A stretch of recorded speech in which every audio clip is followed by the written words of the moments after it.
Hello, good morning, everybody. Very Good fine. morning. Good morning. Good morning. Good morning. Yes. So today we have our session two. So this is the second before today.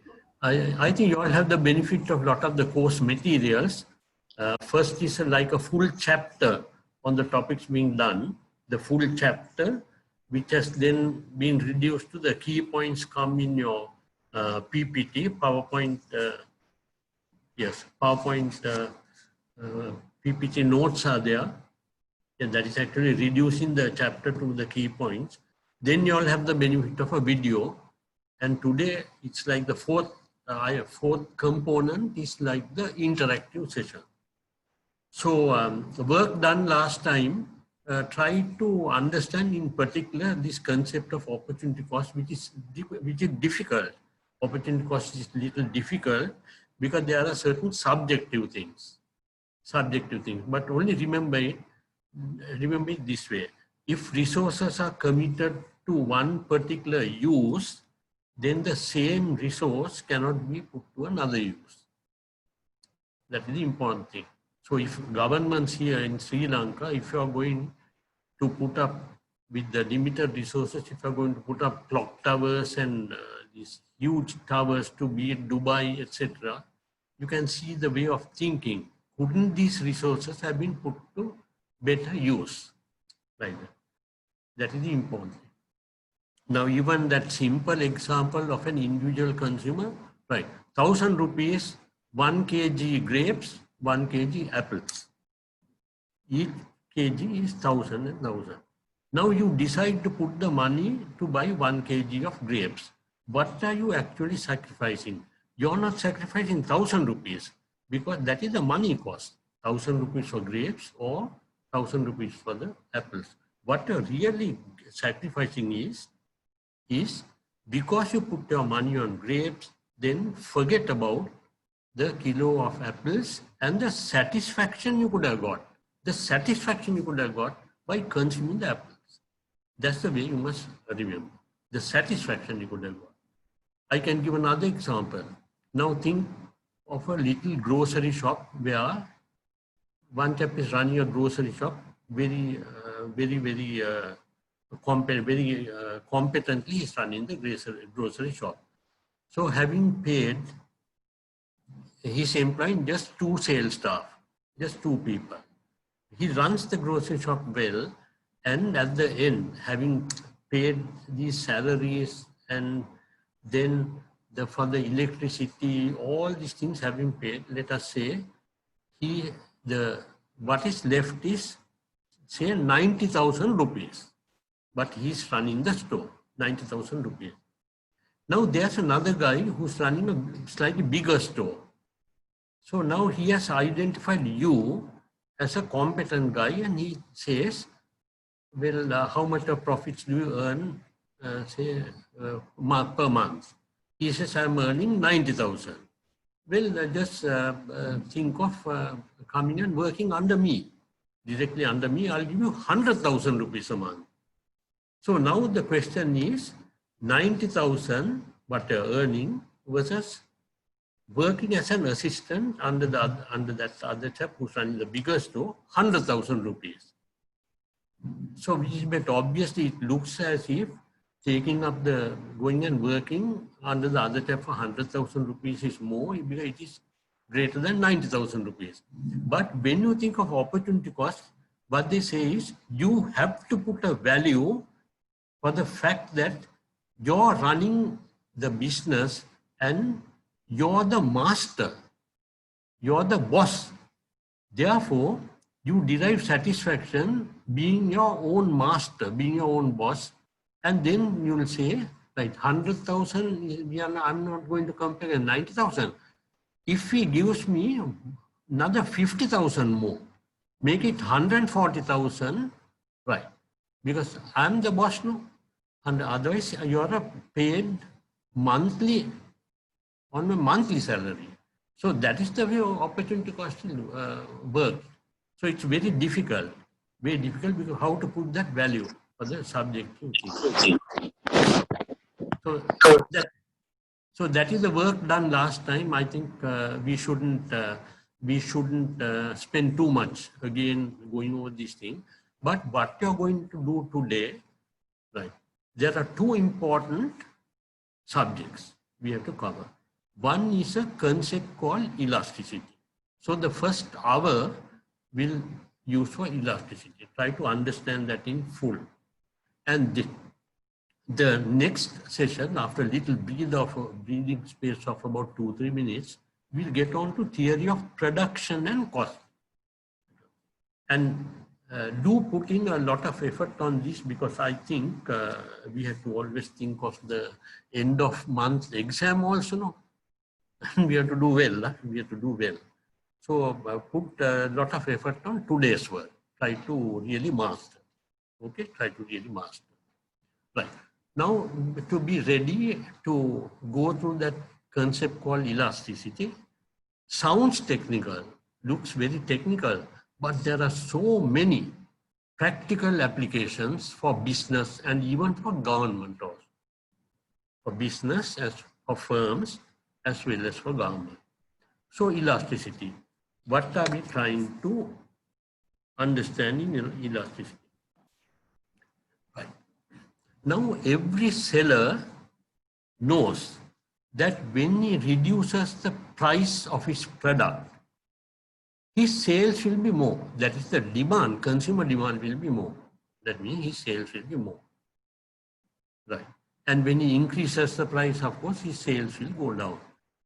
Right. That is the law of demand. Increase the price, quantity demanded drops, and you reduce the price, you lower the price, quantity demanded or your sales will improve.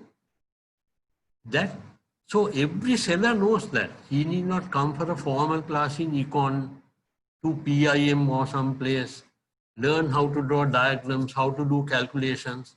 All that is not necessary. This simple tap, even a pavement hawker knows, when I reduce the price, my sales will improve. Right.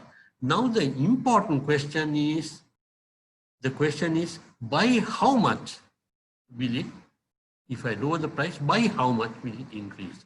Because that is going to have an impact, an effect on my revenue.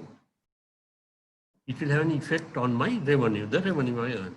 So we'll take two products called product A and product B. So in the textbook chapter also, it will come as good A. Good means product.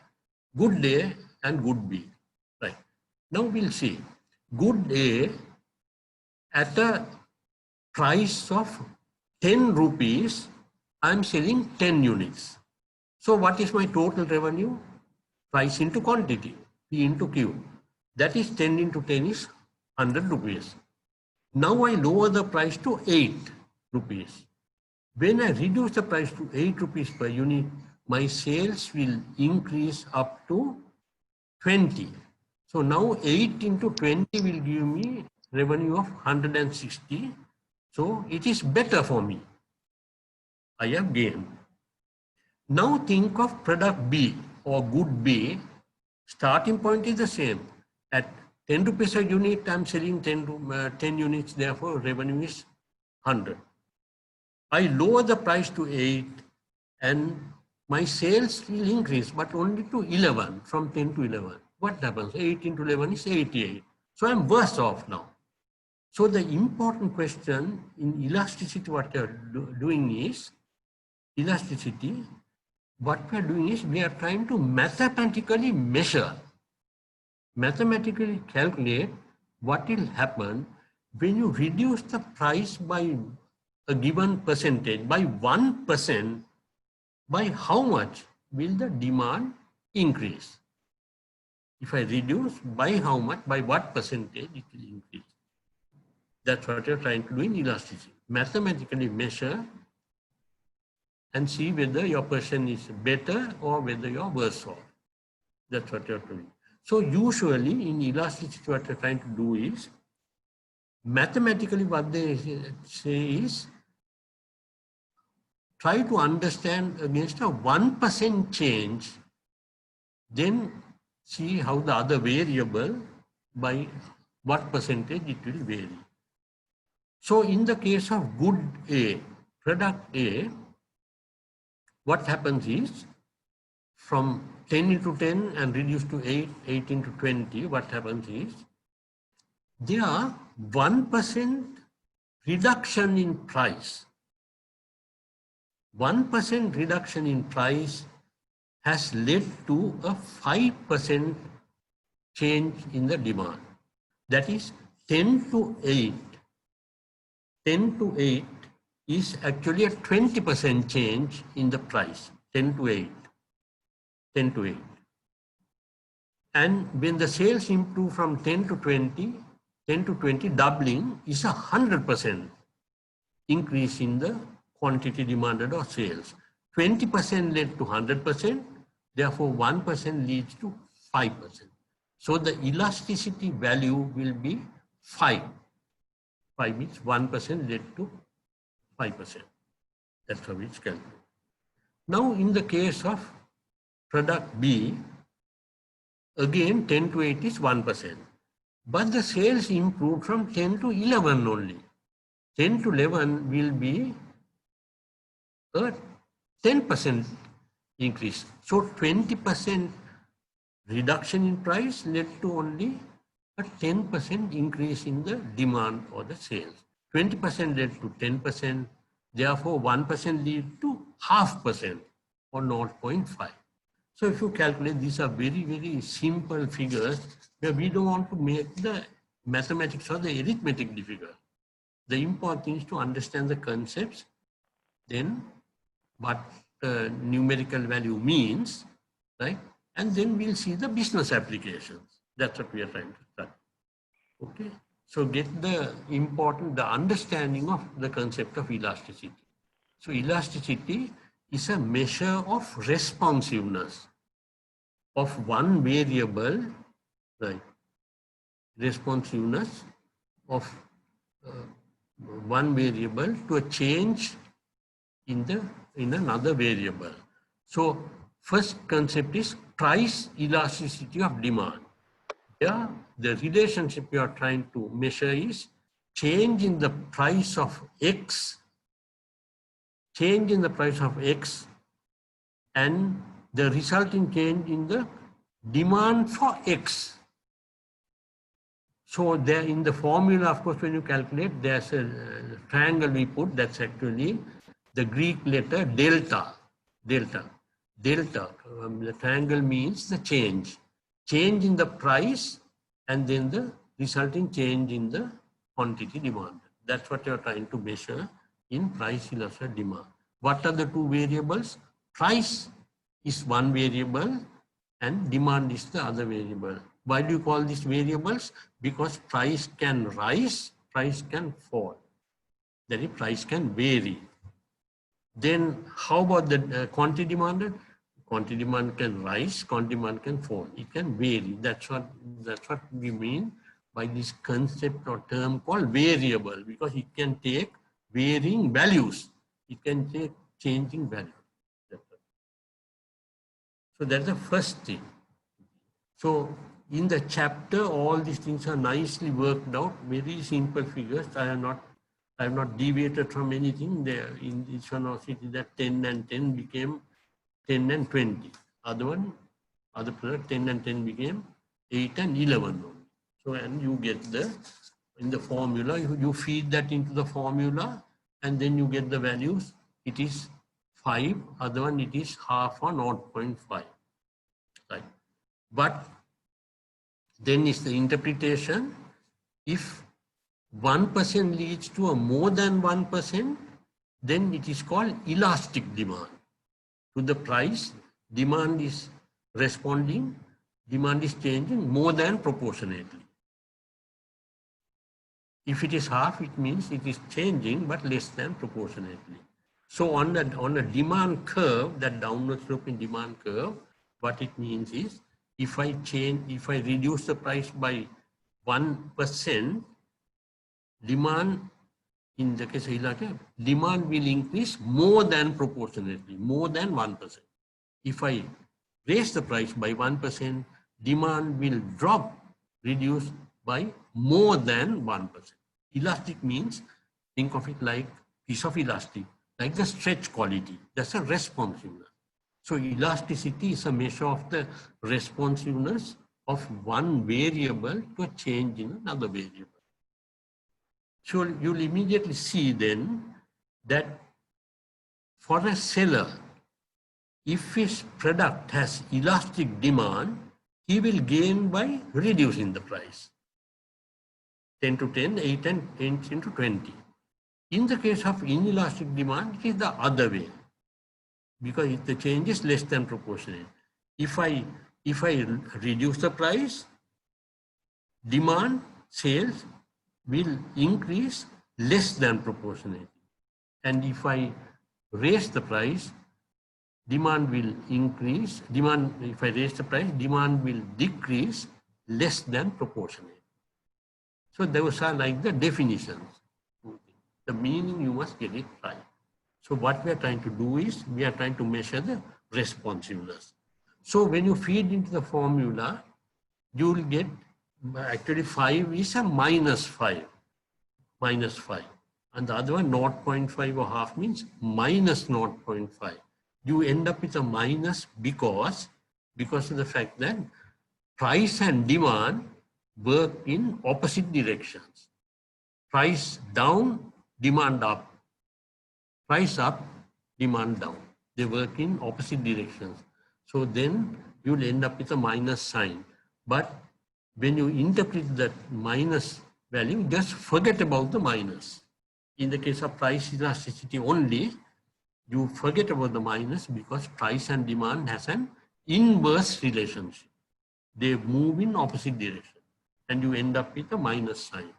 But if you end up with -5, take it as just 5, which is greater than 1. If you end up with minus 0.5, forget about the minus sign. That is 0.5, which is less than 1, therefore less than proportionate. That's how we interpret. Only for price elasticity, because later we'll have to go to some, there are other kinds of elasticity. There are these minus and whether minus or positive signs are important when we interpret them. Only for PED. So in price and demand, you're studying price of X, which is T, and the demand for X, which is T and T. When you go to what is called substitutes, if the price of coffee changes, what will happen to the demand for tea? If the price of Y, coffee, substitute changes, what will happen to the demand for the product we are interested in, which is X, that is T. Right. So that is the broad area about the definition. Then the elasticity coefficient, which is the coefficient means numerical value, whether it is 1, greater than 1, less than 1, etc. And how you interpret. Now the question is for the seller. It is important. But how does the seller, think of it as yourself, how does the seller know whether the product is selling has elastic demand or inelastic demand to apply this rule, to apply this prescription? How does he know whether I'm selling oranges? How do I know whether it has elastic demand or inelastic demand? I'm selling televisions. How do I know whether it has elastic demand or inelastic demand? So then, that is the important thing for the seller to know the elasticity of demand for his product. For that, you look at the determinants of price elasticity or demand. So there are several determinants. What are the determinants? One is the demand will be inelastic. It will not change much in the case of say products which have no close substitutes. Like say for example, salt has no close substitute. Sugar also will be like that. So there are certain products which will not have close substitutes, which will not have near substitutes. So in that case, inelastic demand, and then the prescription is what? Inelastic demand. You must raise the price. Where quantity will drop, but not much, less than promotion. So first factor that affects elasticity, and a very important factor, is of course the availability of substitutes. Second one is the product an essential item, necessities of life, or non-essential, say luxury? In which case, if it's a luxury item, if it's a non-essential item, you can postpone.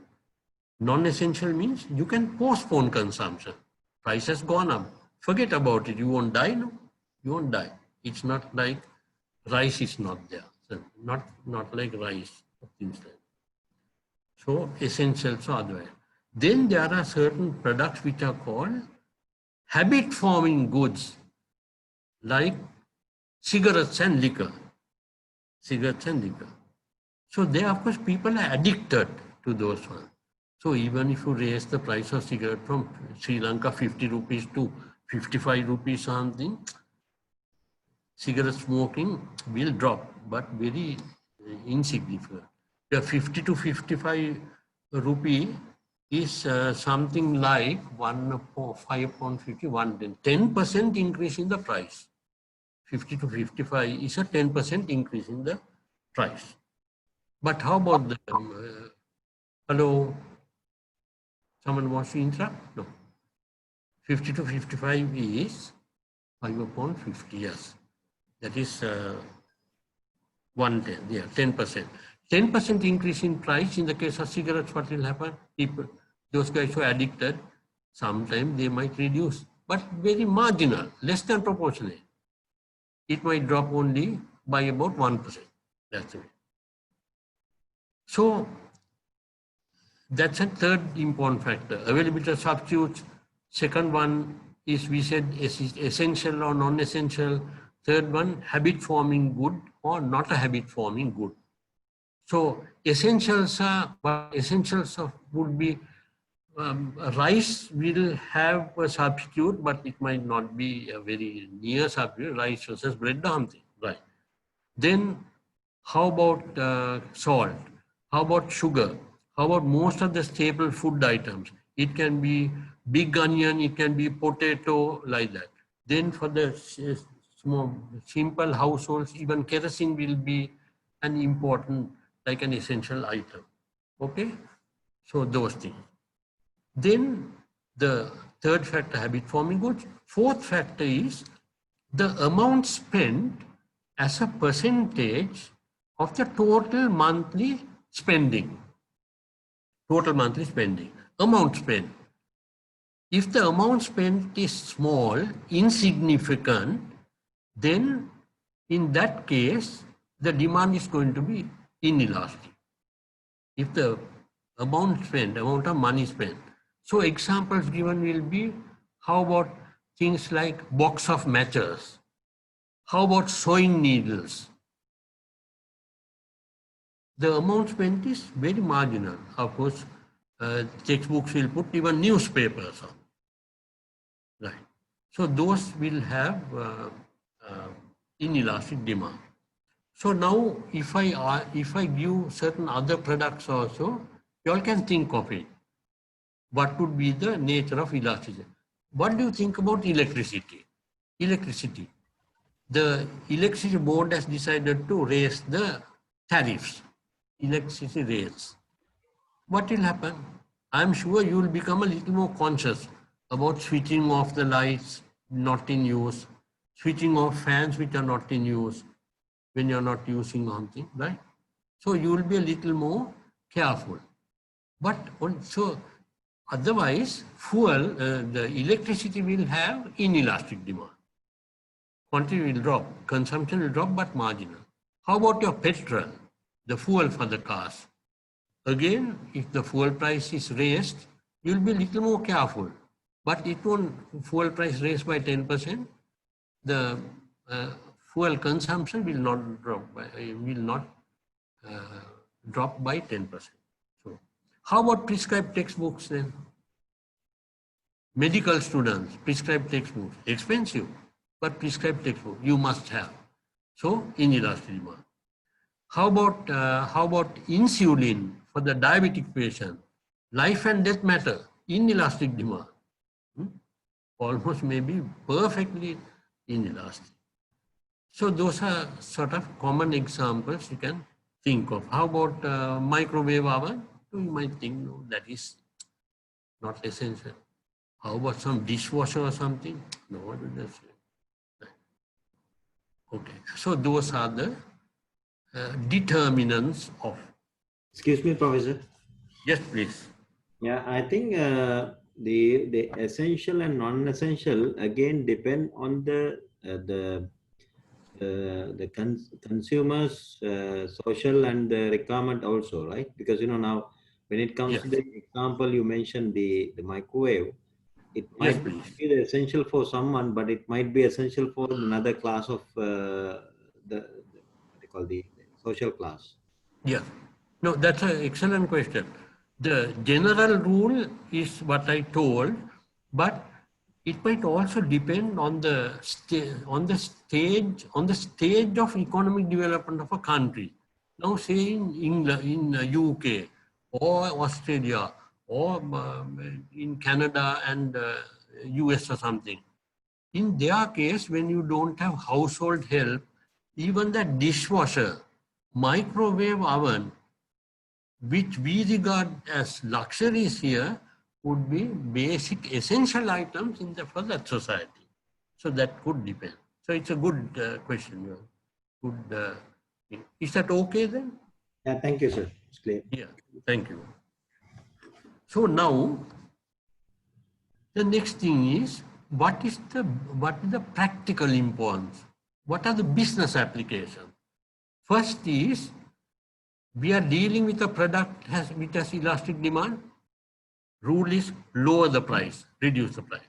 Inelastic demand, you raise the price. Then the third one is, if you are a monopolist, now these market structures, I think Dr. Trevo is the one who will touch on that. Now monopolist means there are no rival sellers. He is the only supplier of that item to the market. So there are no competing sellers, no substitutes also. Inelastic demand, and the monopolist will gain by increasing the price.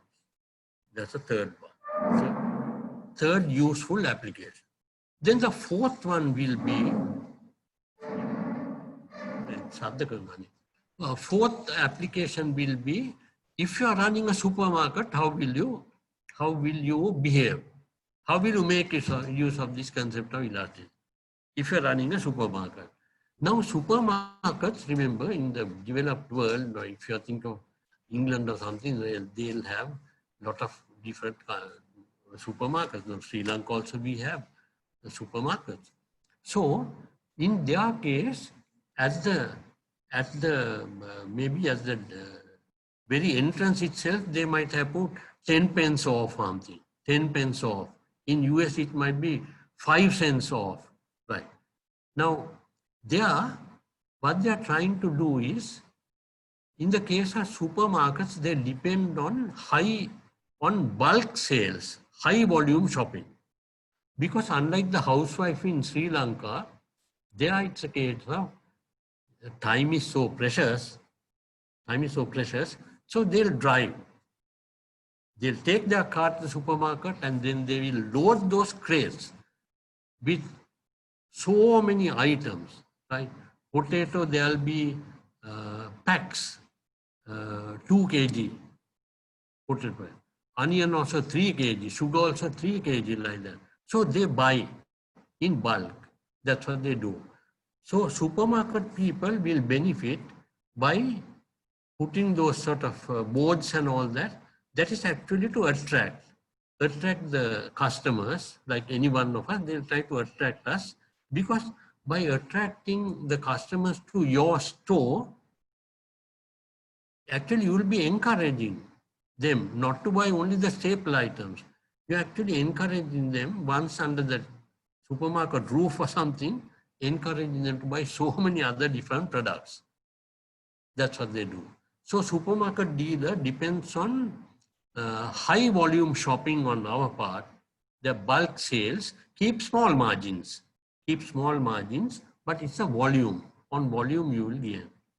So that's a very useful practical application. Then if you're in a highly competitive market, how will you do your pricing? There are what are called perfectly competitive markets. Very few, but perfectly competitive markets.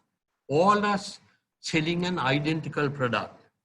So if you decide to raise the price, what will happen? Your sales are bound to drop very, very greatly.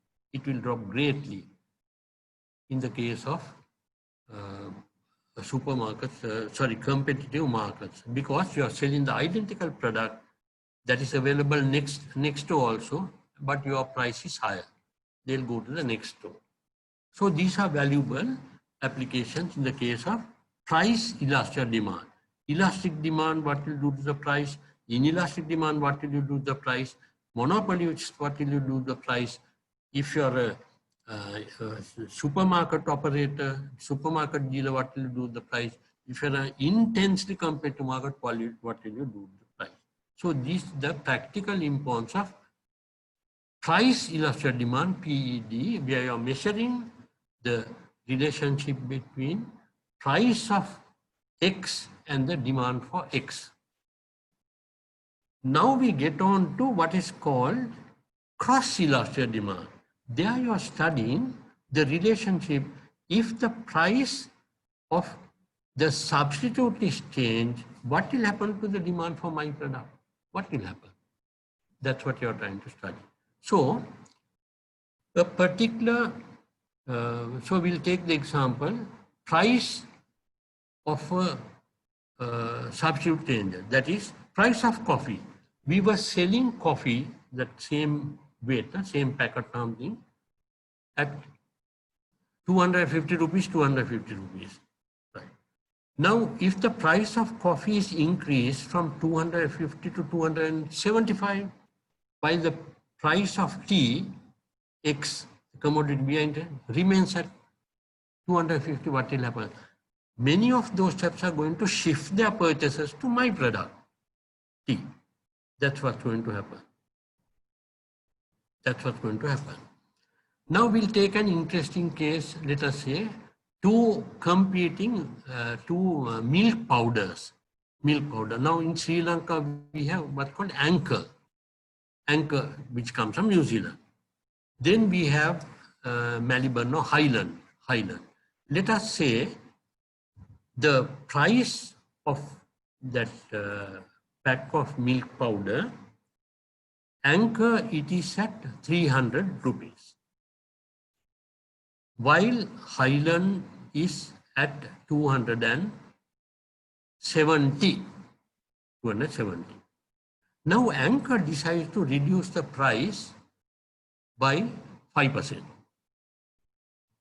Say no, we will say from 300 he brings it to 275. You're a dealer in the Highland powder, 270. So now the customer is going to compare not 270 Highland versus 300, but 270 versus Anchor 275. What's going to happen to the seller of Anchor, to the seller of Highland? What's likely to happen? His sales are likely to drop drastically. He sees 270. Equal weight given by Anchor at 275. Now that the price differential is very, very marginal, 270 versus 275. But remember that Anchor is a very strong brand name. These other milk powder, chaps who deal in milk powder in Sri Lanka, there'll be Melbourne, I don't know whether I should mention or accuse these people. What they do is they source powder, various kinds of milk powder, world market, and they mix the thing and give. Whereas Anchor will say our product comes from New Zealand and from a single farm, also they claim, single farm. So then the quality is assured. homogeneous quality, no problem at all. So 270 versus 275, many people will see price difference is very, very little. So that's it. So that is cross-elastic demand, way of thinking of substitute price. Now the relationship can also be as complementary goods. Complementary goods will be your car and the fuel. Car and fuel. Now, if the price of world fuel price has increased, if you are a car manufacturer, you must understand what's going to happen to you. Car manufacturer. If the fuel price increases, what will happen is, as a car maker, car manufacturer must see, we should anticipate the fact that the demand for cars would go down drastically. That's what will happen. Will go down because the running costs are going to be more when the fuel price rises. That is exactly what happened way back in 1973 and in 1979 when a powerful organization called OPEC, Organization of Petroleum Exporting Countries led by Saudi Arabia, and there were about 11 or 12 other countries also, they decided on one particular day, we shall increase the price of fuel because this American oil drilling company, these guys come here and they take the fuel, take the oil all at like very low prices, whereas the resource treasure is under our feet. So then they thought we are going to raise the price, and then the barrel of oil, $226 overnight, $10. Like fourfold increase in price. Then all the demand for all the Western cars went down drastically. But how about the demand? One country won.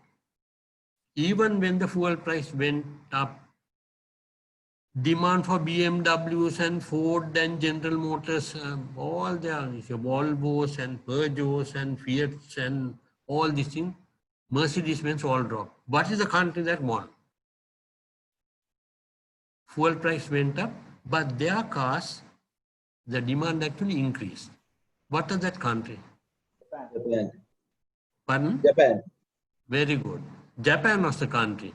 Because what they did, they were producing cars which are fuel efficient. They were economical on fuel. And those cars were cars like the Toyota, but more than that, there's what is called Daihatsu. That's a very, very economical car. So they were the people who won. But it is not that the laws of economics were wrong. Laws of economics were, that was experienced by the West. But Japan, what they did was a technological improvement. How to make the car very light. Even motorbikes are like that. How to make it light. And then for ladies also, how to make that motorbike or this light. So then that will be fuel economy. So that's what they did. So it was that plus the marketing. So technological improvement and the marketing they want. So that is the relationship in cross-elastic demand when you consider the two related products. In the case of substitutes, they work in the same direction. Price of coffee up, demand for tea up, same direction. In the case of complementary goods, they move in opposite direction. Price of fuel up, demand for cars down. Right. Then finally, income elasticity of demand. Income elasticity demand. In the case of income elasticity of demand, what are you trying to measure? In the case of income elasticity demand, what we are trying to measure is what is the relationship between change in the consumer income, change in the household income, and the demand for any product, demand for food item, for a clothing item, for televisions, for cars, any item you can think of, transistor radios, any item you're seeing, if the income of a household, per capita income increases by 1%, by how much will the demand for ice cream increase? How will the price for a basic garment increase? pair of slats on, how will it increase? For a television, how will it increase? So their income elasticity, income, change in income and the change in the demand for any product you can think of. That's what you're trying to map. So there are very important lessons which other countries have learned, but we have still not learned the basics of economics in Sri Lanka. What happens is, after the Second World War, when the Western countries were becoming very affluent, people were becoming rich, markets were open.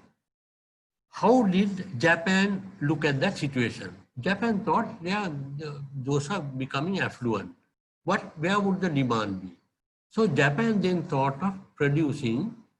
Japan is a resource poor country, but how quickly they learned to produce products that to be wanted. So you can see they went out to write even shipbuilding, but motorcycles, what do you find? Motorcycles were there, Honda is there, Yamaha is there, Kawasaki is there. Okay. Then how about wristwatches?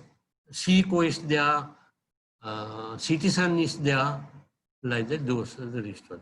Then how about the copying, photocopying machines, Mita and Sharp and like that. How about cameras, Pentax and Canon, all lot of things. Those are the products which will be wanted. Adding machines, all this is they started because the demand will be there. So they decided to shift resources, all these things, or concentrate our human skills to produce those things. That's what they did. Followed by Korea. Korea had the giants. Giants called, they are conglomerates like, for example, they have Hyundai and what are the other giants? The Lucky Gold Star and those things. Samsung. Pardon? Samsung. Samsung. Yeah. Yes. Samsung, like that. See, what are the products? So these other countries, other East Asian countries, actually, for them, Japan was the leader. And then they took the example. Now think of Taiwan, Acer Computer. Like, now think of what Thailand is doing. The biggest of the motherboards and computer accessories, they are making so much. Malaysia, see the products they are making. But in our case, what happened is 1960 to 1977, we just closed up the economy and we just started our products are tea, rubber, coconut, tea, rubber, coconut, tea, rubber, coconut. So how will do these products have elastic demand? No, these products won't have with it. So there's the unfortunate thing, the basic lessons of economics have not been learned. So if our central bank predicts that we are going to have big investment spree and so much will be invested and then economies will grow at 8%, per capita incomes will increase by so much like that, then the firm must understand that you must put the resources to produce these electronic items, kitchen appliances, etc. Now the ADCA will know that to kitchen appliances, liquidizers and whole lot of kitchen appliances. Those are the things there. Pocket calculators, all these things only they'll want, not tea, rubber, coconut. So we have missed the bus actually by just closing up and banning everything. That's unfortunate. So those are the impulse. So if I just, right, it's okay. I think. Can I ask questions, sir? Please do. Yeah. Now we discussed about the price elasticity and the cost elasticity and the income, which is good demand elasticity. Now, what about the impact on the demand, the quantity demand due to the let's say change of government policy or imposing something, some other factors affecting the demand, where we consider this? That I can touch on when what are the applications of elasticity for the government's decision making also. I can touch it there. Otherwise, because it needs clarification, what could happen is, say right now, Sri Lanka, because of the difficulties in budget is in deficit, then our external account, the balance of payments in deficit. Now to somehow meet that situation, what we are doing is we are trying to restrict the imports. Don't bring cars, no, you know that the importation of cars and all thought of as a luxury item. That's what they're doing. So import duties also they have increased. What they call tariff. Tariff is a duty on imports. So government policy also elasticity becomes very, very important in that case. So again, government policy, see how it will impact on the price. So when they put a duty on imports, that will make that imported item more expensive to the local consumer. That's what will happen. Earlier duty free, right? Now they have put 20% duty or 25%. Now that will add to the price, which will be made available to consumer. Now, unfortunately, Sri Lanka, what has happened is so many of the imports, we are importing a lot of things here into this country, like big onion and the lentils and potato and all these things we are importing, which we can produce. Easily we can produce, locally we can produce. The chilies so much, so many metric tons being imported. So government policy actually what it does is it look at the impact on the price to consume by that. So when I mention these products like potato and the onion and the sugar and all that is imported, and all these are essential items which will be made more costly. Okay, so we need to get the relation with the pricing and then we apply the pricing. That's right, yes. So now if I summarize about the business application, remember that price elasticity of demand is important for the pricing decision of the firm. Whereas the income elastic demand will be important for the product decision. What should you make? Where should our resources be diverted? Should we go on producing the basic items where the demand won't expand much? That's the thing. So price elasticity is for pricing. Income elasticity is for the product decision. To producing what product should you channel the resources. So in econ textbooks, of course, we are assuming that immediately, we can change overnight or something. But all these things, you have to have the skills also going along with that. Skills, technology also must go alongside that. So that's the basic thing. Then also, there's a peculiar situation where when consumer income increases, you will find the demand for certain products are going to decrease also. Very strange situation. Consumer income increases. So when consumer income increases, normally what happens is, think of your situation, demand for most products will increase. Demand for food items will increase. Demand for clothing items will increase. Demand for entertainment will increase. Demand for travel will increase. Most items. Those are called normal goods. But then there's a special category of goods where your income increases, your demand is going to decrease it in. What are those goods called? Those goods are called inferior goods. Inferior. Relative to that other product, they are inferior. So they have negative income elasticity. Negative. Income increases, quantity demand is going to drop. So the examples they cite would be, they look at bus, travel by bus versus travel by cab.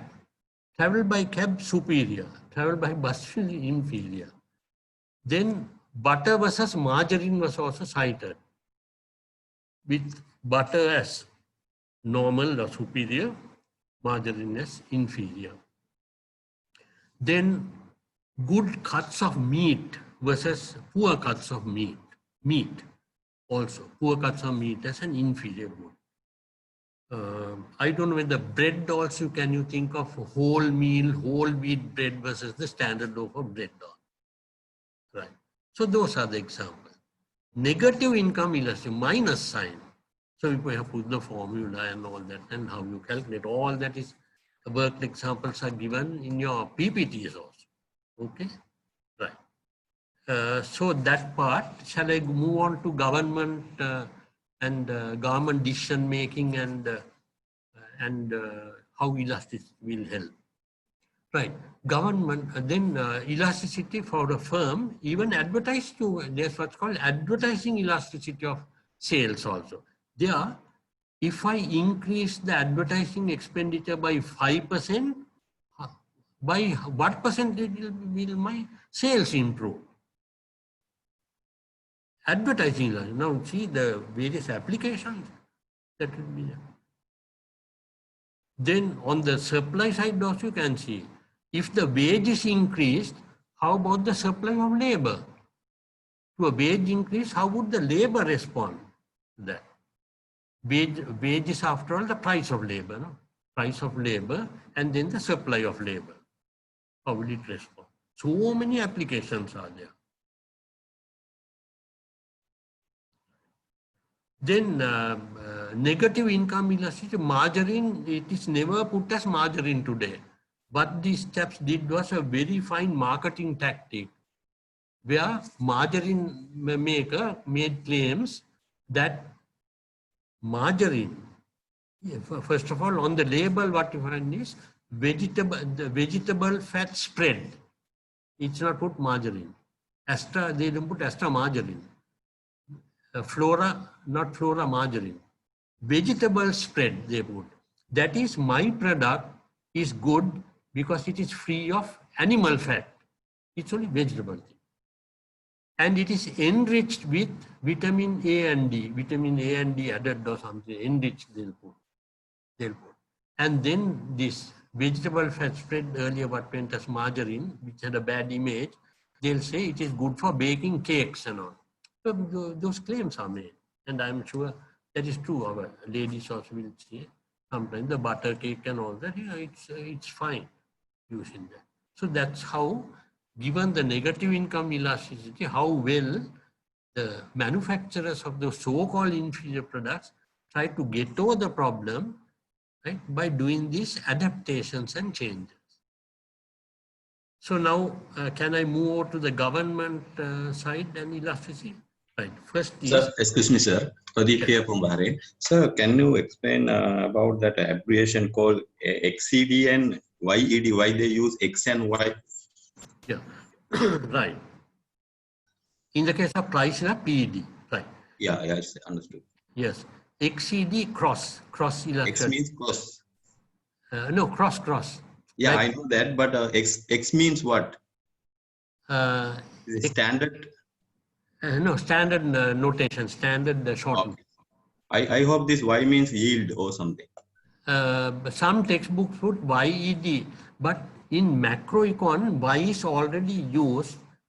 In macroecon, the income elastic demand, obviously it is IED, but I already is used, the letter is used for investment. All right. I is used for investment, consumption. I for investment, G is government, like that. So already it's been taken over by investment. All right. So but this is a standard. This is a standard in the world when we standard. Yes. So better to use YED. Macro, even output and income, they always put later Y. Thank you very much. Right. Then we get on to government policy. First thing is government policy. If the aim is to increase your tax revenue, on what products?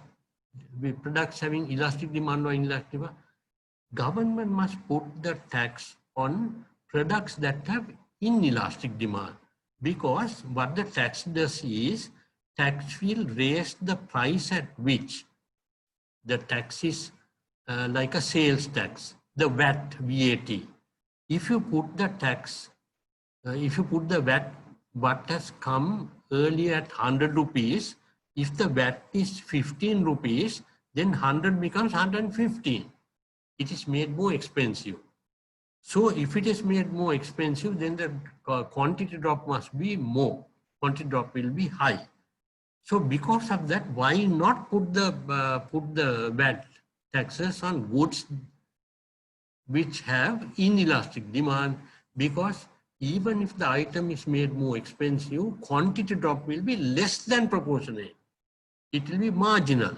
It will be insignificant. So government can collect a lot of revenue. Government can collect revenue only on products that are sold. No, products that are not sold, the government can't have this. So if the aim is to increase government revenue, put it on goods having inelastic demand, not elastic demand. Government must ensure that they can collect as much as possible. So quantity drop must be insignificant, marginal, less than proportion. So that's what they do. So now government has an option. Essential items have inelastic demand. Essential items like sugar have inelastic demand. Essential items like flour, right? The flour will have inelastic demand. What will happen if the government puts a tax on those items, staple item? That has political repercussions. So government avoids that.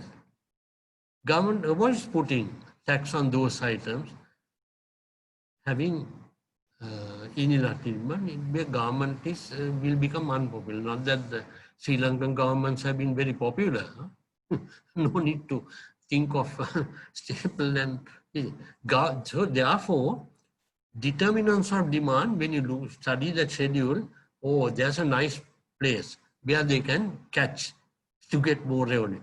Put on habit forming goods and tell that you want a very healthy nation, where people are not smoking and drinking.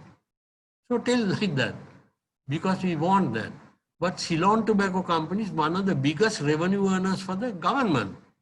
Biggest revenue earners for the government. So that is a good place to catch these people. So budget always they'll say like a black box, it is highly secret, but you know every budget they'll be putting the tax on those items. That is based on elasticity concept. Next one is if the government wants to save foreign exchange. If the government wants to save foreign exchange, put the tax, the import tariff. Import tariff means tax on import. Import duty on goods having elastic demand. That is the luxury items you put. So ban the importation of cars. Ban the importation of a lot of these, a lot of items which say all useless sort of items which come. Put it there. So there will be big drop. Elastic demand means more than proportionate drop. So for government also useful from the angle of how to obtain more revenue, and secondly, how to conserve, how to reduce the drain, foreign exchange being drained out of the country. That's all. So for elasticity, I think almost every aspect in very briefly, yeah? Starting at our local time of now, I think we have just gone past about 1 hour or something like that. 1 hour, 10:30, 11:30, yes. 1 hour and 5 minutes or so. So I hope you have got some. Now what I want to say is what looked like a very technical concept, technical term, no elasticity, we don't know. What does this mean? So many practical applications are there, both at a micro business level and at the government level, which is a macro level. So this is Asham from Qatar. Yes, please. That's okay. I have 2 basic questions. Please. First is, you said tea versus coffee. If we take these 2 commodities are like substitutes. Yeah, they are substitute. No? If we take the different brands of the same commodity, are those substitutes or not? They are substitutes, yes. So they share the same features of substitutes. They are substitute. Now the problem is this. No? Now you'll find we have Unilever here. Unilever. Yes. Right. Unilever will offer Lux soap, Mm. offering Lux, Yes. offering Rexona. They are offering Dove soap. Mm. Dove soap. They are offering Lifebuoy, like that. So many. But the important question is whether when you have Lux soap already, like a face soap, like a beauty soap, if you already have that, why offer Dove? Yeah. Isn't it going to eat into the sales of Lux? So we mustn't think that this multinational company, which Unilever, is so foolish by offering Dove and it's going to eat into the sales of Lux. They have actually thought of the cross elasticity, which is very low. When Lux is offered at say 60 rupees, in Sri Lanka, what you find is, actually speaking, Dove is offered at 280 rupees. So it's thinking of a different income segment Yeah. that they have Okay. over there. So they are not that foolish by doing this, offering a substitute Avonti. I believe even Coke and what are the other things? It's another company, Coca-Cola.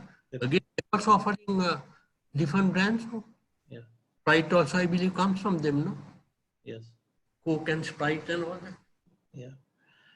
The second question is, let's say when I'm now, you mentioned about the determinants of the elasticity, determinants. So whether it is Determinants of elastic demand. yeah, Yeah. you said whether there are substitutes or no substitutes. Whether Yes. there is what do you call essential items or non-essential items. Yes. So when I'm deciding whether when I'm taking my product, do I have to consider that as an industry or my brand in deciding these determinants? In For the determinants. an example, if I'm selling rice, so rice is kind of an inelastic product, as I understood. Inelastic demand, yeah, product which has inelastic demand. Yes. Right. So I think there's a very if I'm not the only producer of rice, meaning if there are different brands of rice, then if I reduce my price, my quantity that I sell will also increase.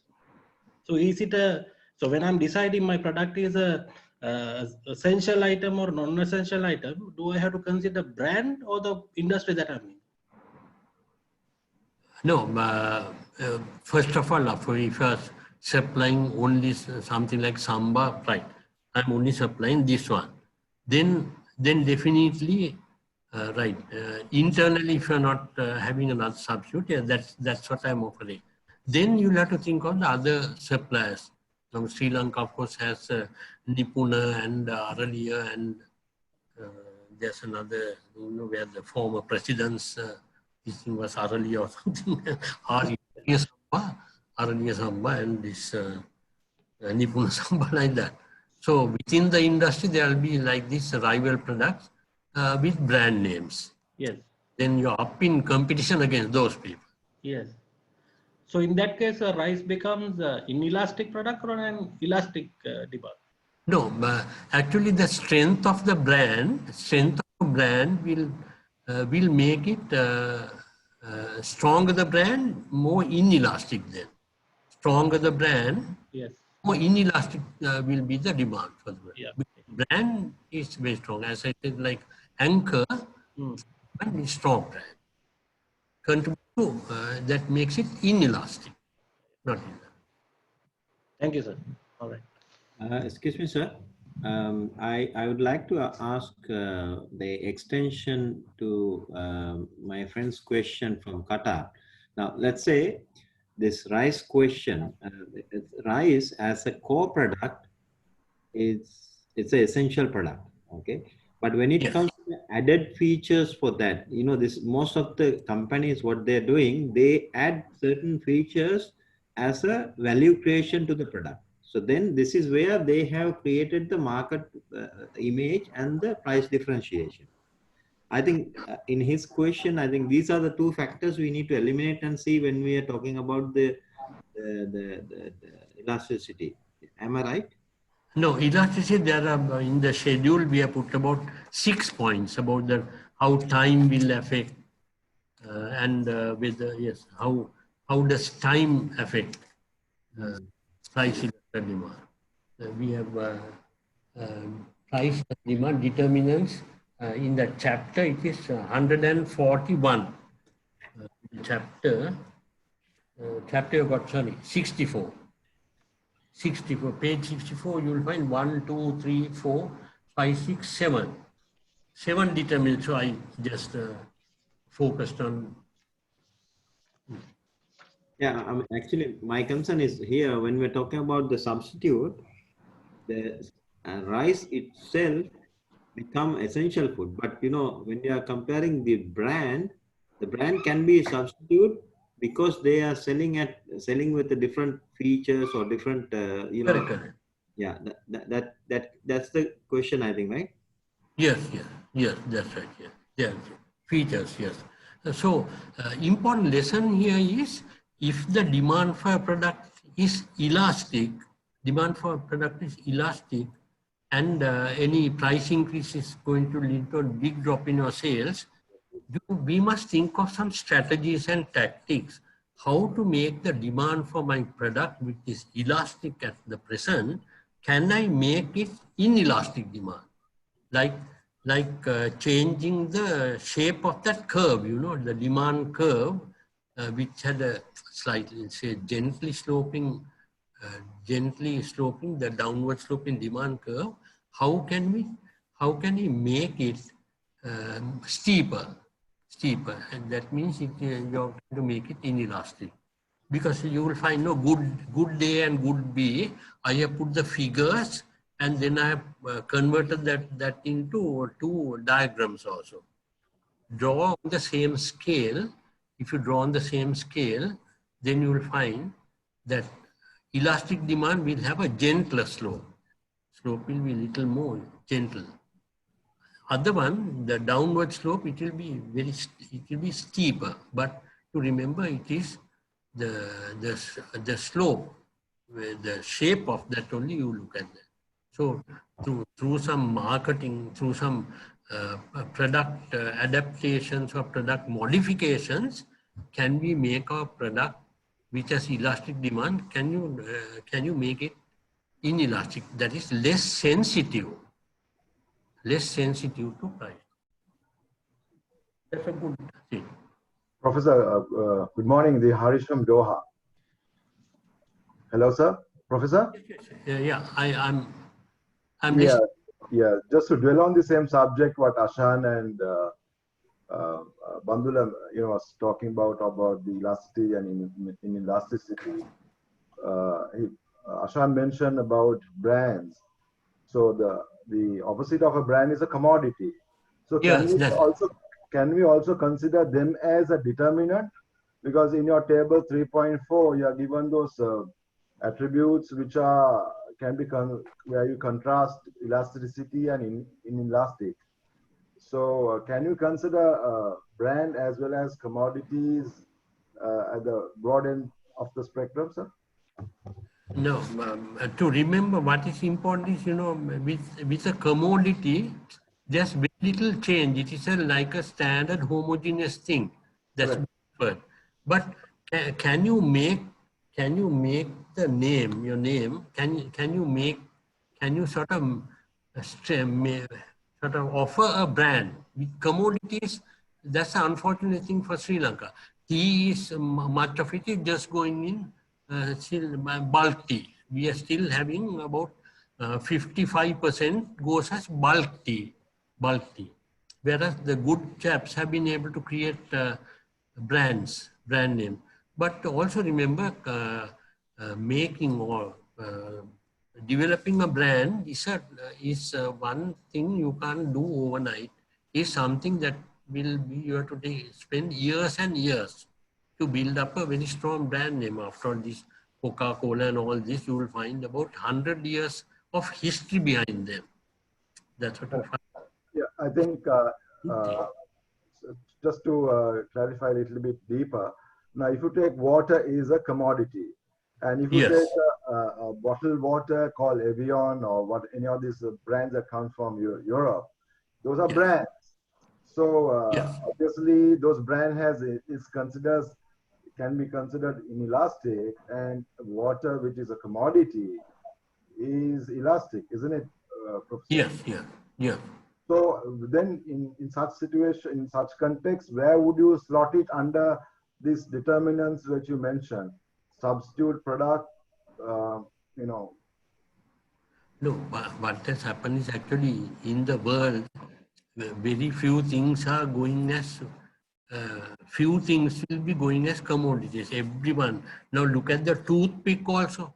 Your toothpick also won't have very simple thing, and there will be a little sort of artistry also brought into the picture like that. So branding is like a marketing tactic they have built from the economic principle, how to profit from the situation, how to gain from the situation by trying to develop a brand. That's what they are trying to do. So everything, even water, is it off the tap or something you're going to drink? A bottled water also in that form when you offer, will that also will be very another way by which you can earn a little more revenue, I suppose. Now these they are running on the pavements and all. You'll find our chaps early morning they'll be running, and then they'll be for particularly tourists and foreigners who are running. Always they are carrying a bottle of water. So that is a handy, very convenient way. Otherwise, you can't take in any other form. So various ways by which you can somehow get around the customers, no? So Yeah. these marketing things which are built on. Correct, because as you rightly mentioned, as you go on the value chain, it becomes inelastic, and low in the value chain, I believe it's more elastic. Along the value chain. Yeah, because now, as you mentioned, a bottle of water is tap, it's a commodity. Yeah. Bottle like Evian, it's on the high end. Yeah. So it is, okay, water by per se there's no value, you cannot differentiate the two. But if it's bottled and packaged, and of course that's the high end of the value chain. Yeah. I suppose it is inelastic. Yeah. Yeah. Okay, thank you, sir. I mean, so many applications are there. Now, say for example, when you do marketing, and some of you all with good background in management, accounting, those subjects, many of you all have done also. There, what you find is now, if you want to offer a product to the world market, right? If it's an innovative product, for the first time only the mobile phone was offered. For the first time only the laptop computers offered. How will you price that? Based on elasticity or something? Now see the applications I'm thinking of. Product life cycle, it goes to certain stages. No, first is R&D, product development, introduction, growth, maturity, and decline. So now introduction stage. These are for the first time only laptop computer. For the first time only some other product. How will you price? If already, if it's a novel product, of course, you can even price it high because the affluent customers will take it on. But if there are brands in the market, how did Japan win the market? Was it by pricing very high or low? Low. By pricing low. Because they have to enter the market, they have to make an entry for the first time entry in the market. So you're an unknown commodity. Your Peugeots and all the BMWs are already existing. So you have to price low.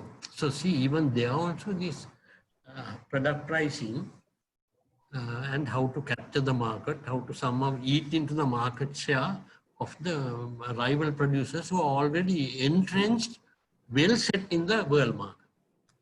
So see all these things.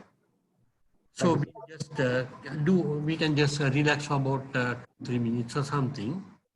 Please ask any other questions. But industrial demand put a lot of effort, and very useful thing. No, I hope after 1 hour or 1 hour and 10 minutes, the way you all came into the scene at 8 o'clock in the morning. So this unknown concept or something, But of course, you definitely all have read and come. Unknown thing. I'm sure. I hope you are a little more enlightened, more enlightened, more informed about this technical concept called elasticity. I hope so. Huh? Thank you, sir.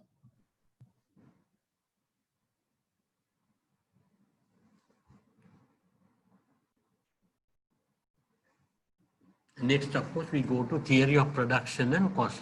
Again, a big area. And we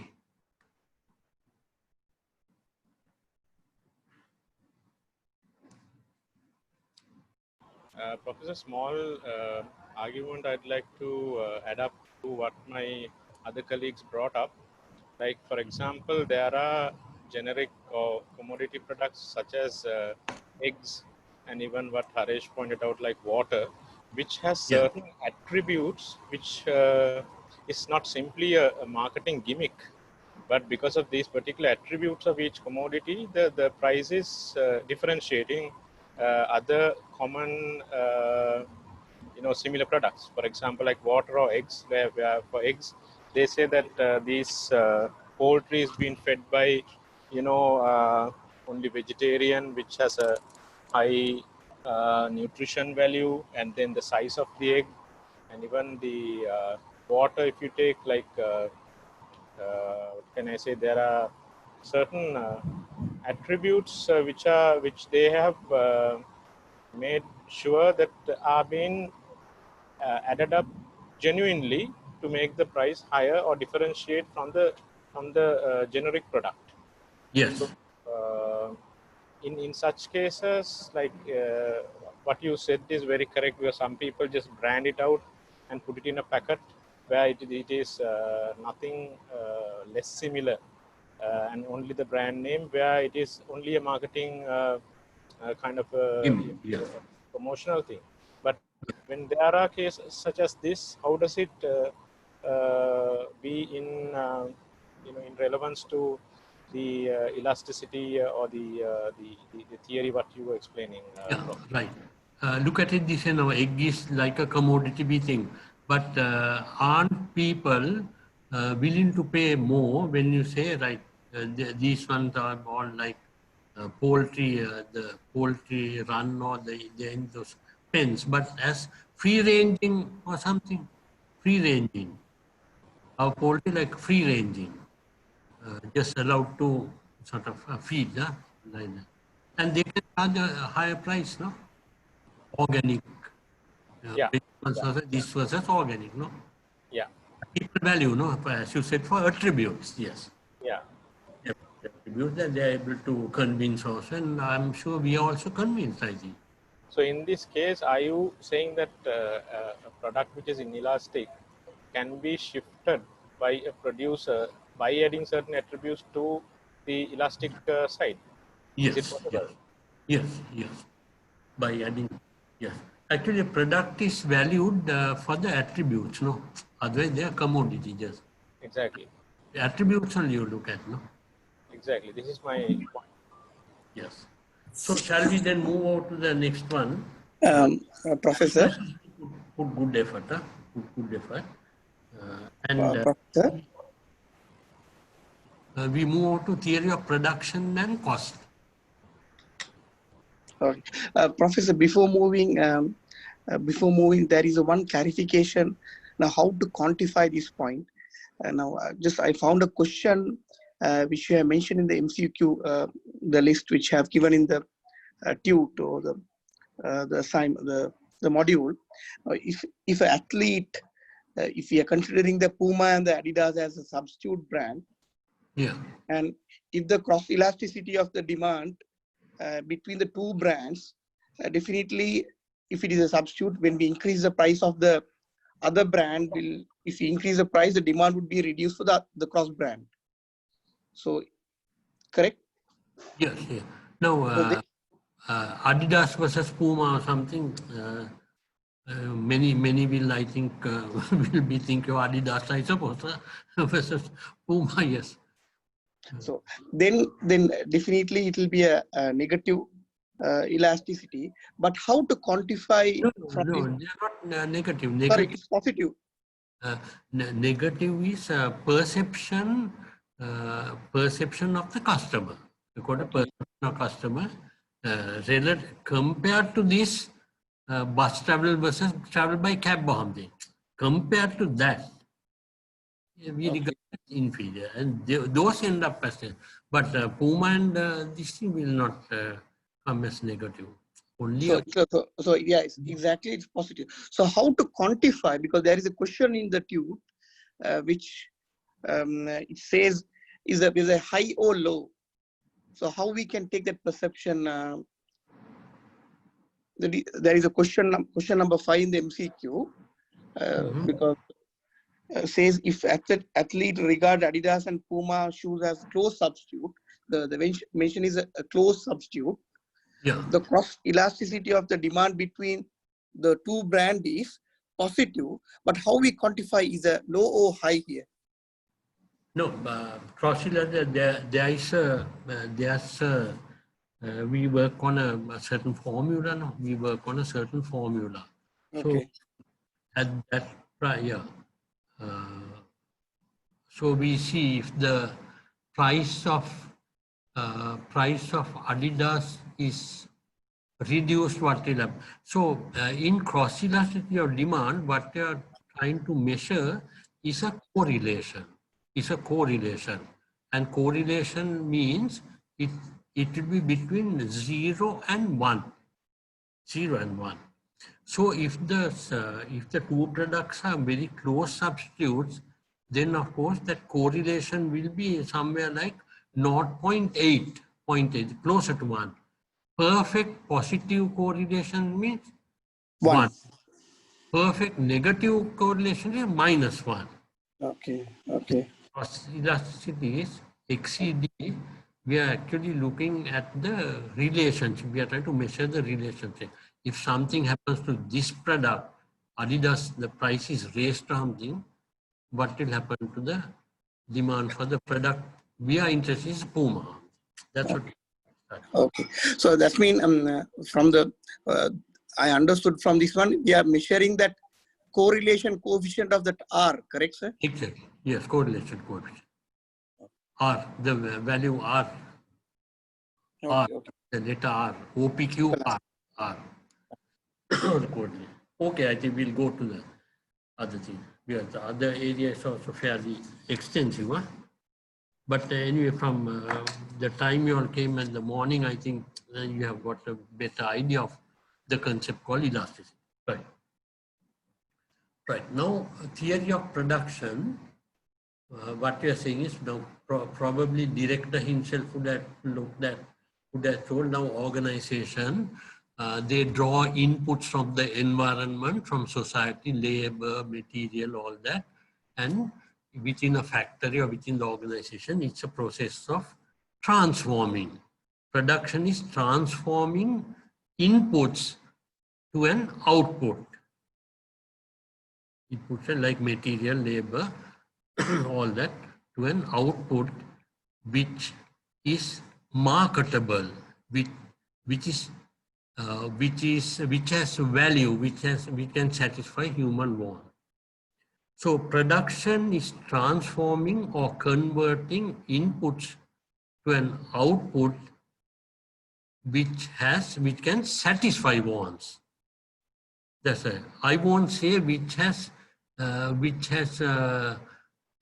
value or something, which is valuable, because when you use the word valuable and no value, you think, how about cigarettes?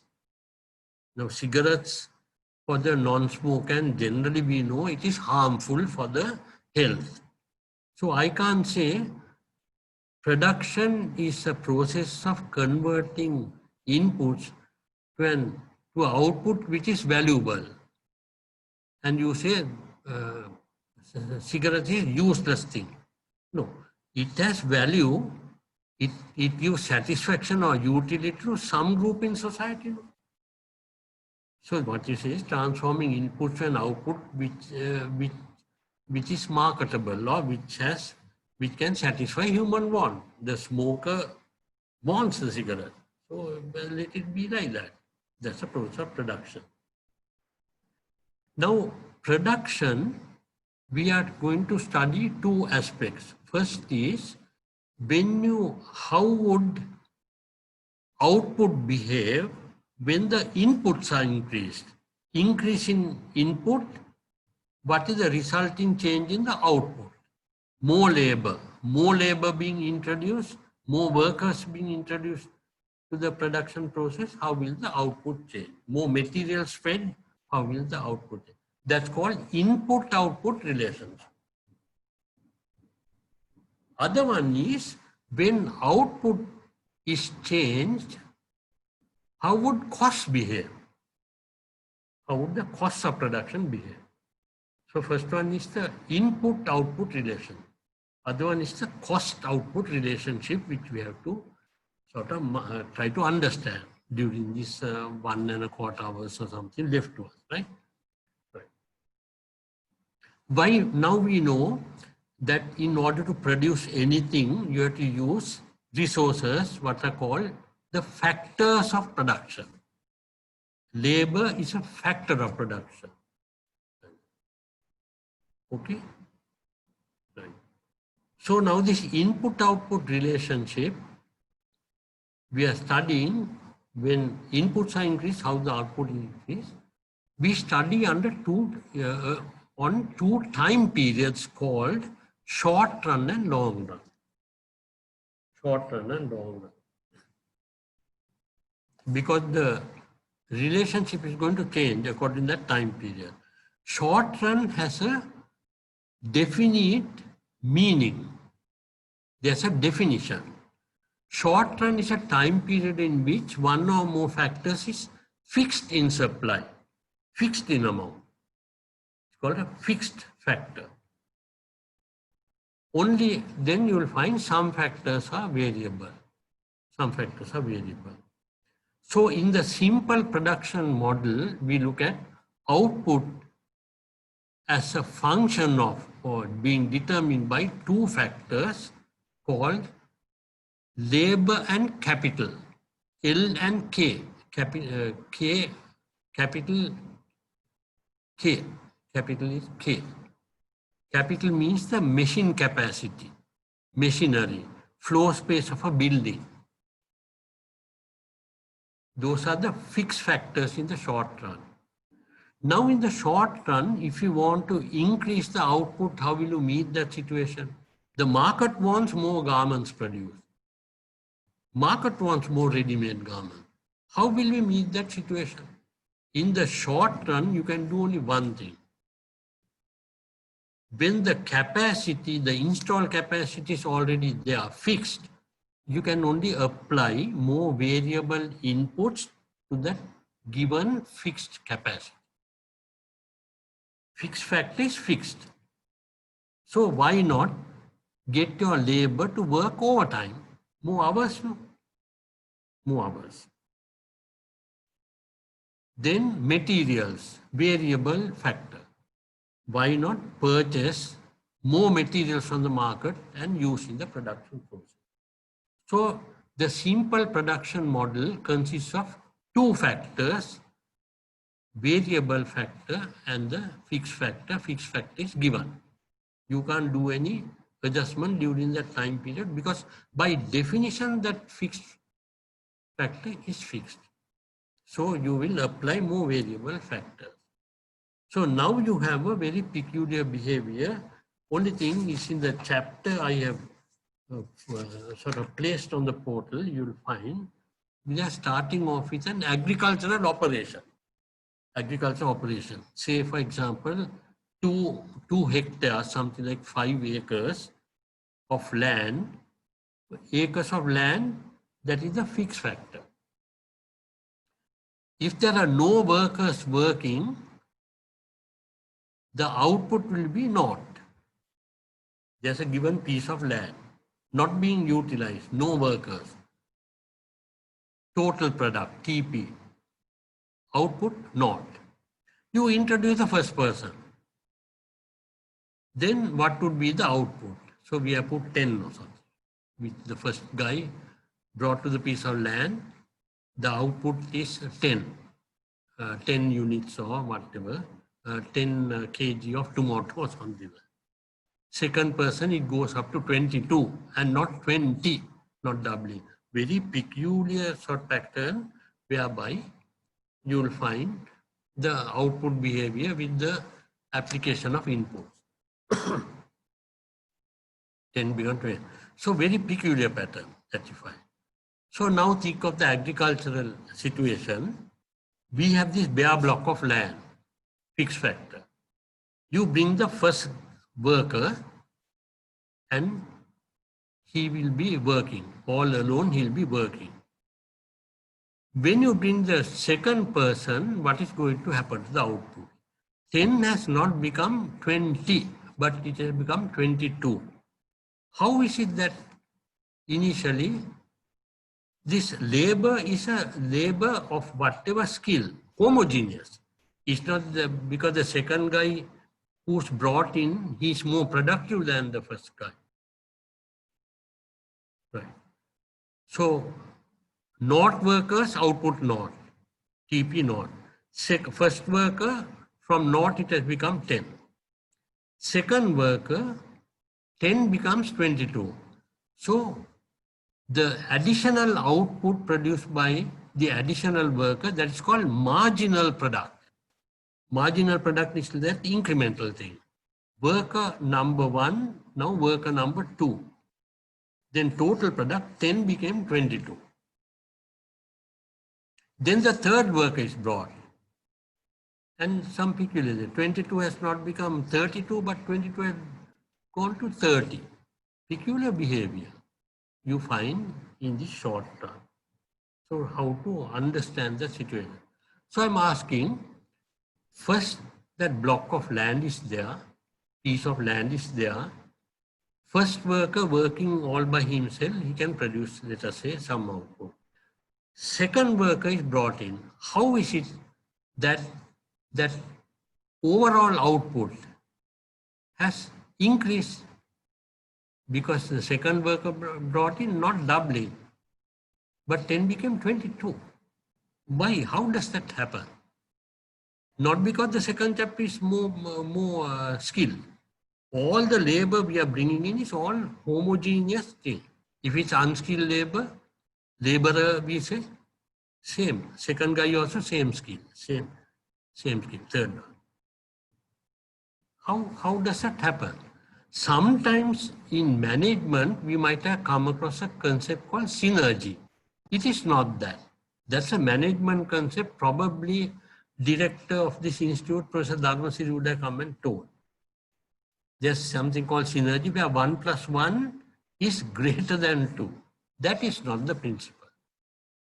We are studying the economics of it. The economics of it is, for any given fixed factor, there is an optimal ratio of variable factors to that fixed factor. Until that is reached, you get increasing returns. Until that point is reached, you get increasing returns. Increasing returns is because first guy working all by himself, he'll have to clear 5 acres of land, 2 hectares, 5 acres of land. Very quite demanding. Okay. Second worker is brought. What happens is there can be a better division of labor, better division of work. You clear the land, I will prepare the beds, the nursery, the beds on which the tomato plants or something we are going to produce. So there, until that optimal ratio is reached, you get increasing returns. Then you get what are called diminishing returns. So this agricultural operation, I think, is a little away from your daily experience, no? Unless there are students with BSc agriculture only. In QATAR, BAHRAIN, BSc agriculture otherwise looks very far from us. But think of it this way also. There are 3 computers, but only 1 data entry operator. Is that the ideal ratio? 1 data entry operator, 3 laptops. No, that's not the thing. You will say 3 laptops. We need the 3 data entry operators. Right. Garment factory, Garment operation, you find 3 juki machines, 3 sewing machines, only 1 sewing girl. That's not the ideal ratio. You might say, we need 3 sewing girls for the 3 machines. Otherwise, that girl has to move from this machine and run to the other one and run to the other one. So the wasting of time and all that. So the principle there is you can have a better division of labor. The optimal ratio of variable factors to the given fixed factor, fixed capacity, which is the land. That's how you must look at it. Okay. So now we are still in the short run. So initially what will happen is, like that we have photocopied that full chapter and given. So initially what will happen is increasing returns will come. Not, then first guy, then not workers not. Number 1, 10. Second step, total product goes up to 22. Then what is the marginal product? Marginal product is 12. Now you bring the third guy. Third guy, you will find total product has increased from 22 to 30. Your PowerPoint things will also be giving the same thing. Huh? That table is given. So what is his contribution? His contribution is when 22 increases to 30, the marginal product is 8. Now there you have found we have exceeded that optimal ratio, and his contribution is only 8. And after that it is going down and down. 30 becomes 36, 36 becomes 40, 40 becomes 40, 40 becomes 35 also, minus also. So that's the short-term behavior to understand what it is. So now what happens is initially till the optimal ratio increasing returns. Bring the third chap, now you come up against a law, what is called the well-known law called law of diminishing returns. Diminishing returns. After worker number 2, law of diminishing returns is what we are going to encounter, what you are going to face. That is what you are going to face because you have exceeded the optimal ratio there. Diminishing return. So short-term phenomenon, right? Law of diminishing returns will operate in the short run where you have a fixed factor, where you have at least one or more factors being fixed. That's it. Right. So law of diminishing return. It won't, the productivity won't keep on increasing and increasing. It won't happen. Then something closer to your daily experience will be, we'll think of the IT, information technology. Think of information technology. A company finds that the company website has crashed. Website is giving problem. So now the CEO says, gets the company technician, he's asked now to set this right. The website is not working, you must set it right. So technician will tell the boss, so I will do that. But only thing is, I want an assistant to help me in this operation. So the company technician plus the assistant. So they can work comfortably and set it right. But now think of a situation when the technician wanted only one assistant, another assistant comes to the picture. And another chap comes. Will you find that the productivity will keep on increasing? It won't increase. Where that ideal ratio was company technician with one assistant. So this is the exact situation which is happening in government corporations and government departments in Sri Lanka, where you find overstaffing.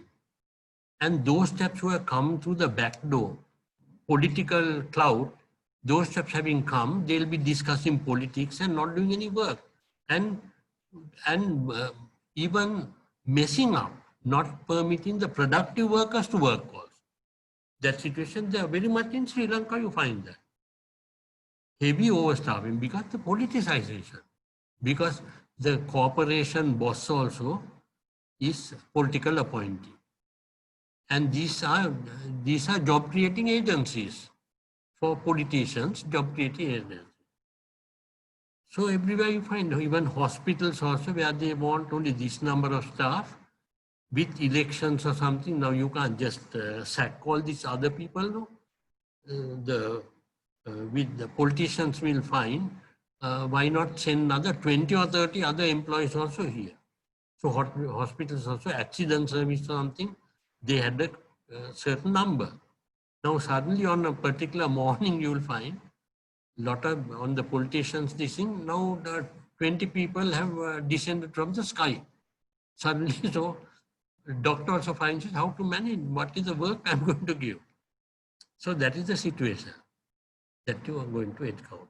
So now study that table where you find the behavior of time. Variable factor would be the number of workers.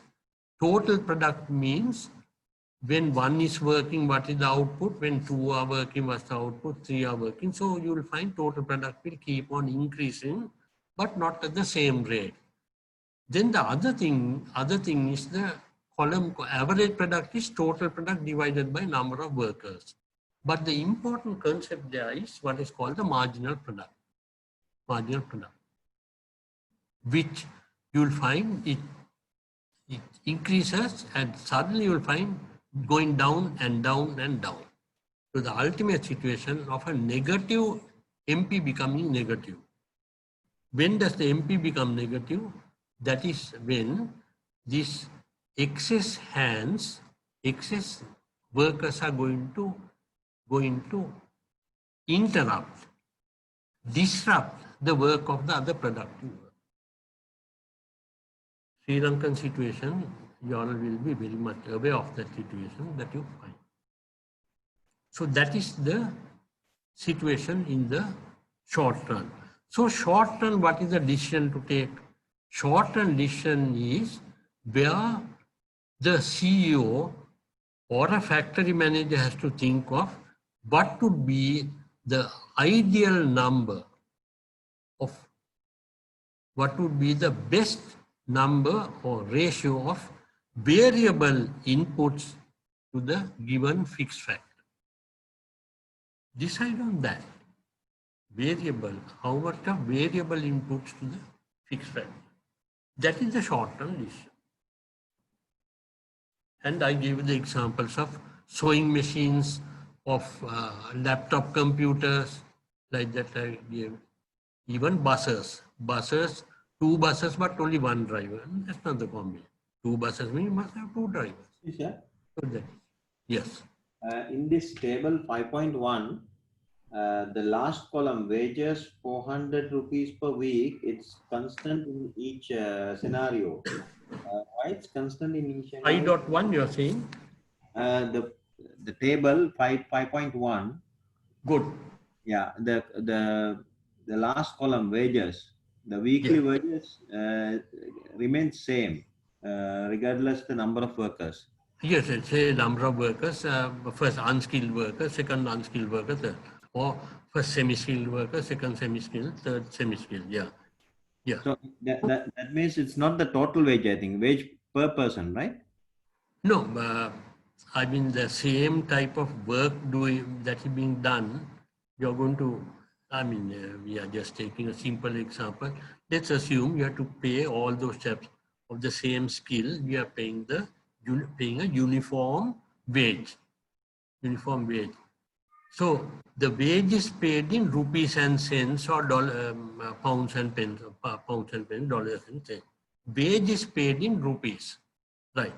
But physical output is 10 kg of tomato, 12 kg of tomato, 15 kg of tomato. How can you compare 10 kg of tomato with the wage? Wage is in rupees and cents, but the output is in kilos. No? So how can you compare? You can't compare.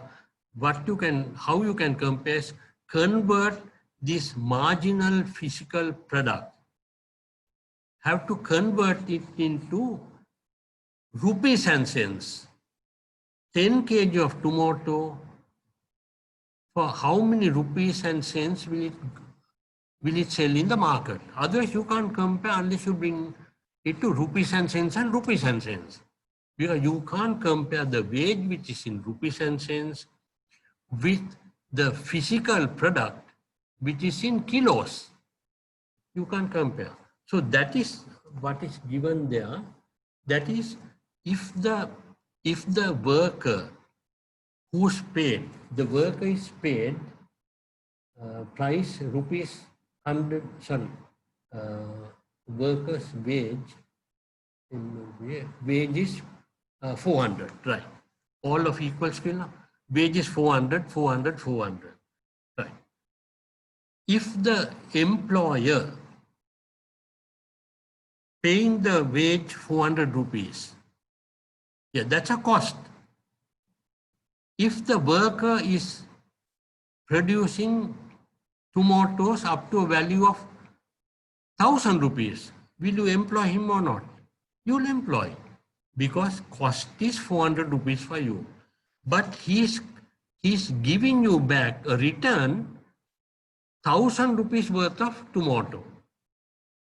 So then the marginal revenue is much more than the marginal cost, that is the wage. Yeah. So down the line, we'll see what's happening. What's happening is price per one. So first guy, 1,000 rupees. So now you compare value created by the worker 1,000 and you're paying only 400 rupees. So he's creating more value for you. So that's good for you. Next guy, 1,200 versus 400. Good, employ the guy. Third guy, 800 versus 400. Employ the guy. Fourth guy, 600 versus 400. Employ. Fifth guy, 400 and 400. So now that is an equilibrium. Your cost is 400. Revenue, that is income that is being generated by that chap, is also 400. So neither to employ one more nor one less now. 400 and 400, the equilibrium.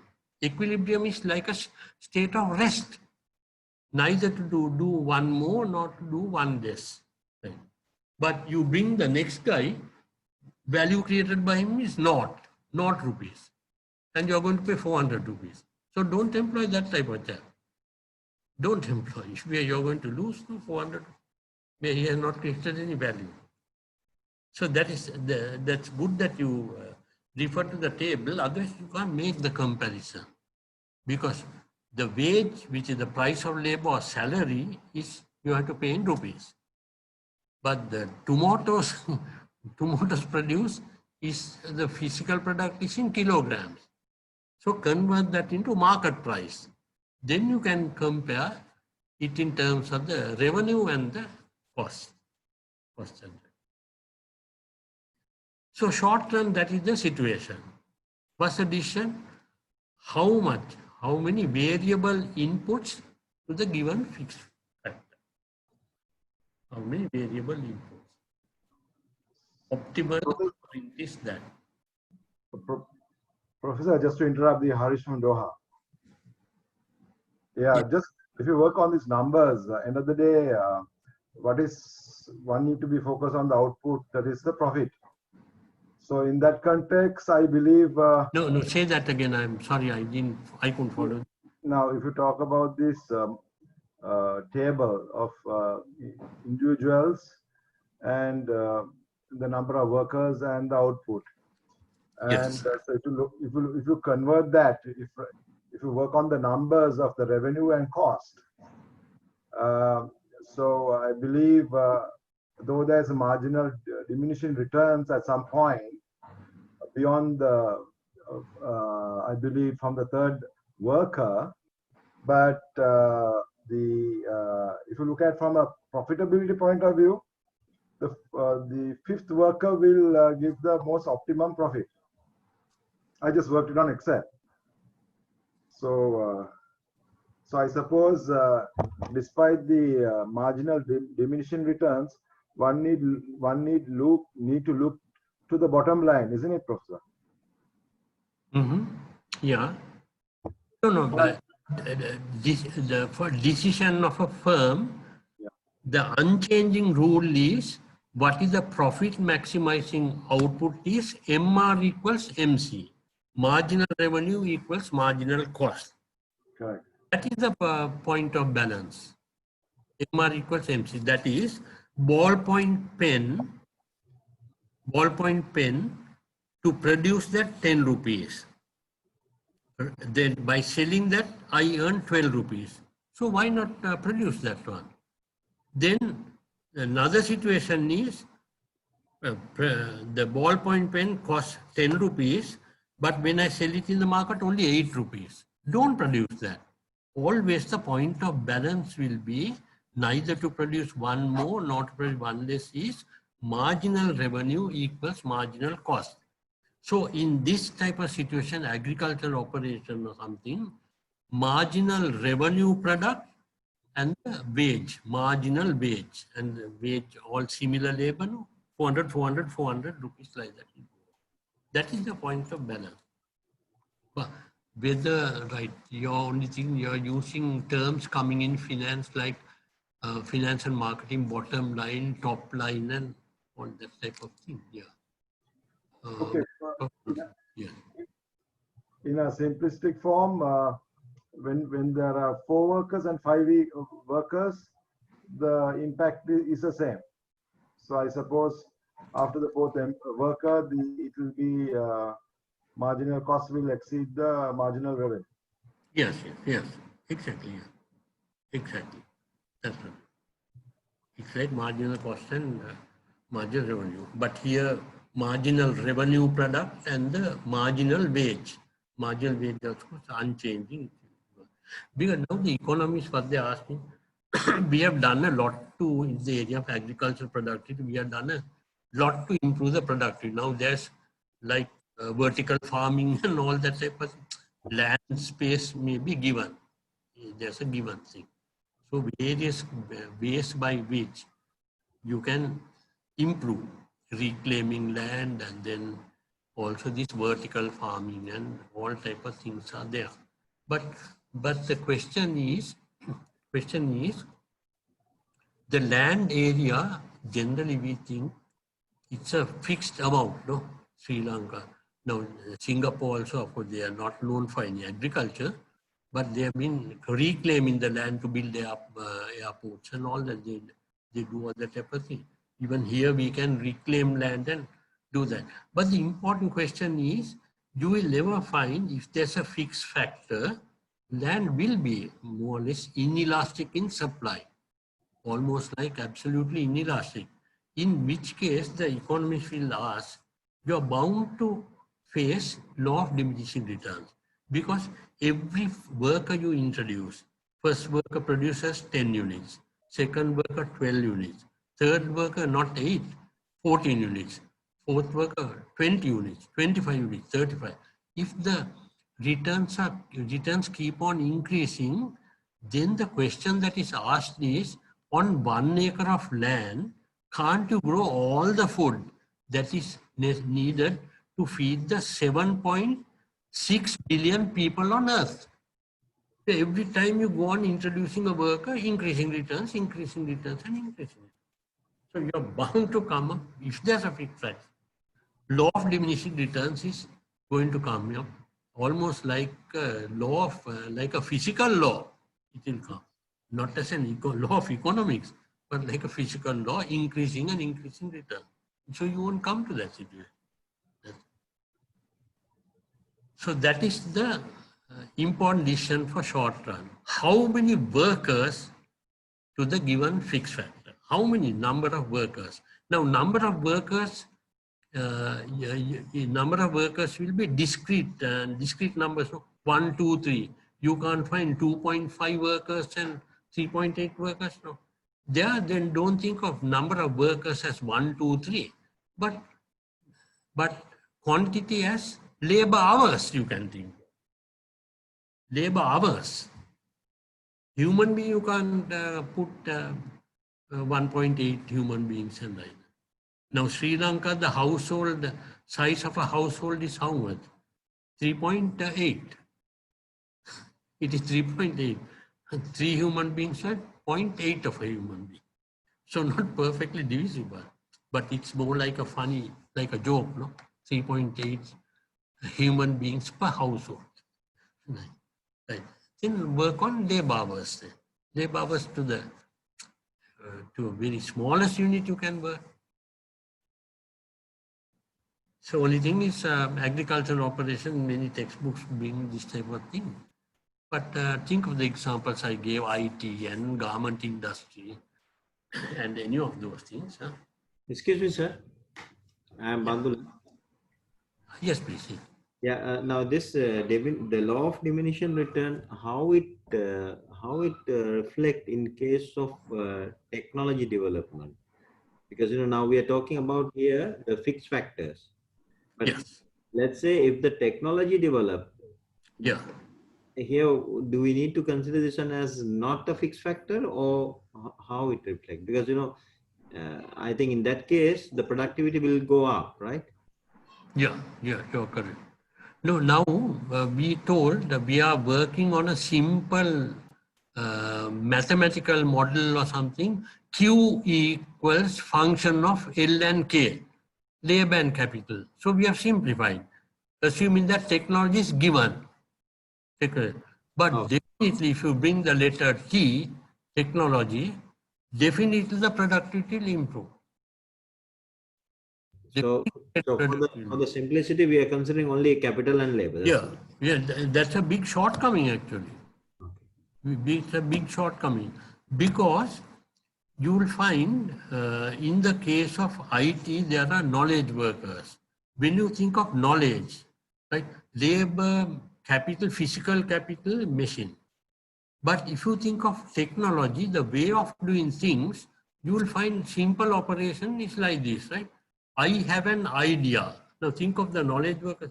Now if I have 100 rupees, I give it to my friend. So his situation is plus 100. My situation is minus 100. But in the case of knowledge, it is not that. In the case of knowledge, right, I have a certain amount of knowledge. My friend also has a certain amount of knowledge. Now, when I give my idea to my friend, right, he gets that idea, then I have not lost that idea.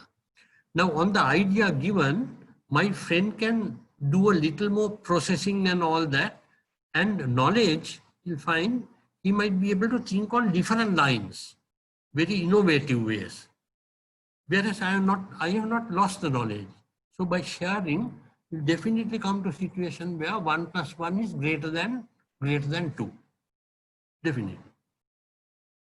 What is this simply? They are thinking that this outside the model and all.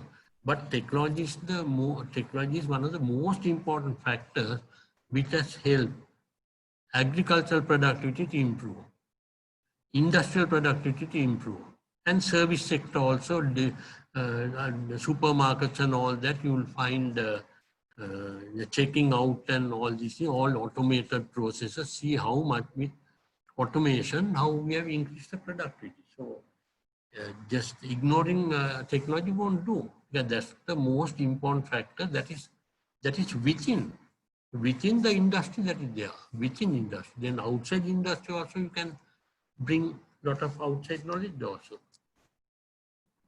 Okay, thank you, sir. What condition is that, and you are bound, if you are working on the assumption that there's a fixed factor, fixed capacity, then of course you are bound to come across law of diminishing return.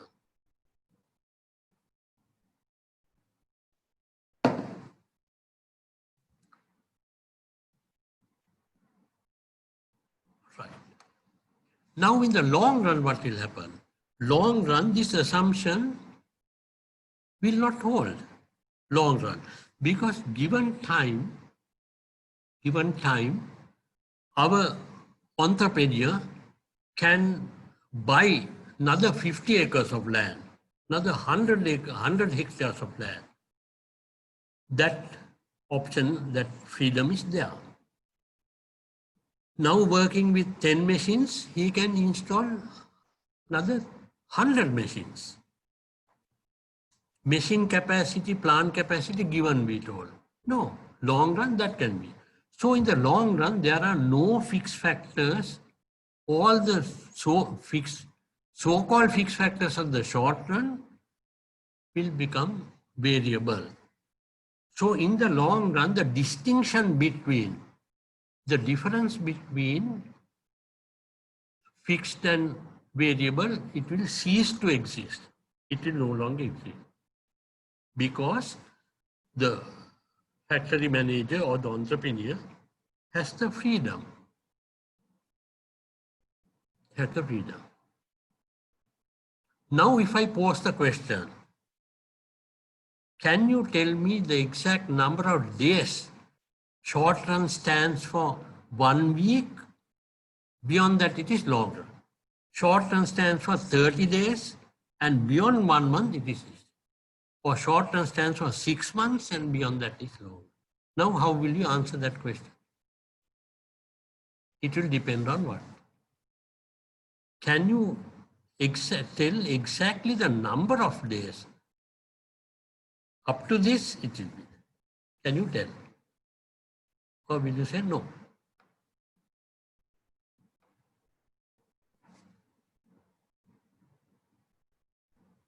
Yes, that time period, whether it is 7 days or 30 days, will depend on the type of product that you are making, type of the nature of the industry you are in. Because simple dressmaking operation, that lady who's running that dress center, now she has that cutting table and some assistant to help her. You give her 7 days or something, where she can bring more cutting tables and employ more. So that's sort of operation. But think of the production run in a shipbuilding or something. Shipyard, how is it? Can you tell? Or in the automobile factory, changing over from Toyota Corona to Toyota Corolla and all those things. Can you just do it in an hour or something? You can't do it like that, no? So it depends on the nature of the industry. Certainly, building or constructing a ship, that time period, short run might apply up to 6 months or something to change the setup. In the auto thing also, it will consume definitely more than a week on it. It can. That's what will happen. So you can't specify the exact number of days, but you can certainly tell that according to the nature of the industry we are in, we can. Excuse me, sir. Now, in our earlier discussion, when we talk about the short term, you know that the time period we require to change the alter the fixed factors of production, right? That's right. So the same theory time long run, but it's depend on what is the industry we are talking about. Exactly, yes. Type of industry we are operating in, yes. Short run versus long run. It can be simple operation. Maybe. And here also we consider the capital and labor only, right? Or all the factors? No, what happens is technology, they have always regarded something outside the system, which is wrong. It is wrong. Okay. Okay. It is very much within the system, within a company and within the industry where technological advancement is taking place, and you can benefit from what the competitors are doing also. You can imitate and copy and do all these things. No? Okay. So, highly simplified that way, no? Highly simplified. Of course, the best reply was given by a great British economist, founder of macroeconomics, called Keynes, John Maynard Keynes, who was honored knighted as Lord Keynes because of his contribution to macroeconomics. What he said is, in the long run, we are all dead. That's what he said. In the long run, we are all dead. That's what he said. So technology is an important factor. I don't think modern world you can get away from that type of situation. So short run versus long run. So long run, what operates is what is called the returns to scale, not law of diminishing return. Returns to scale. If you increase the scale of operation, which you can do only in the long run, if you increase the scale of operation by 1%, by what percent will the output change? 1% expansion in the scale. I'm going to do on large scale, larger scale, larger scale, like that. Scale. That freedom is available only in the long run. Okay. Right. Against a 1% change, we'll see. Right. So again, we have constructed a table and given where if the scale of operation is increased, right? That if a 50% change in the scale leads to 68% change in the output. 50% led to 68% change in the quantity. That is called increasing returns to scale. Increasing it. Where 1% gives more than 1%. If 50% gives 50% change in the output, 50% increase scale, 50% change in the output, that's called constant returns to scale. If 50% leads to 33% change in the output, that is called decreasing returns to scale, not diminishing return. Decreasing returns to scale. Diminishing returns is short run, and diminishing returns is to a variable input only. Variable factor, because fixed factor is fixed, variable factor. Short run is that. Long run, it is the scale. 1% leads to more than 1%, increasing returns to scale. And 1% leads to 0.5%, decreasing returns to scale. Don't use the word diminishing returns. The term diminishing returns is only for the short run, and that's to the variable factor. So that's what we have. So generally, you will find our factor is world over the tendency has been you start small and then you like the factory operation to become bigger and bigger. Right? Yeah. Expansion of the factory. Why do you do that? That is because in the long run, right, when you increase the scale, you are going to get a benefit that is called economies of scale. Economies of scale. Increase in the increase in scale leads to increase in output because of economies of scale. Right? Increase in the quantity, when you look at the cost side, increase in the output will lead to a decrease in the average cost of production. Average cost. How does a company benefit by expanding the scale? One is when the company becomes big, they will buy in bulk. And when you buy in bulk, you get what I call purchasing economies because of the discount you're going to get. Then a bigger company can raise bank loans on more attractive terms than myself, who's a beginner. Because John Keels or Aitken Spence or Hale is better known.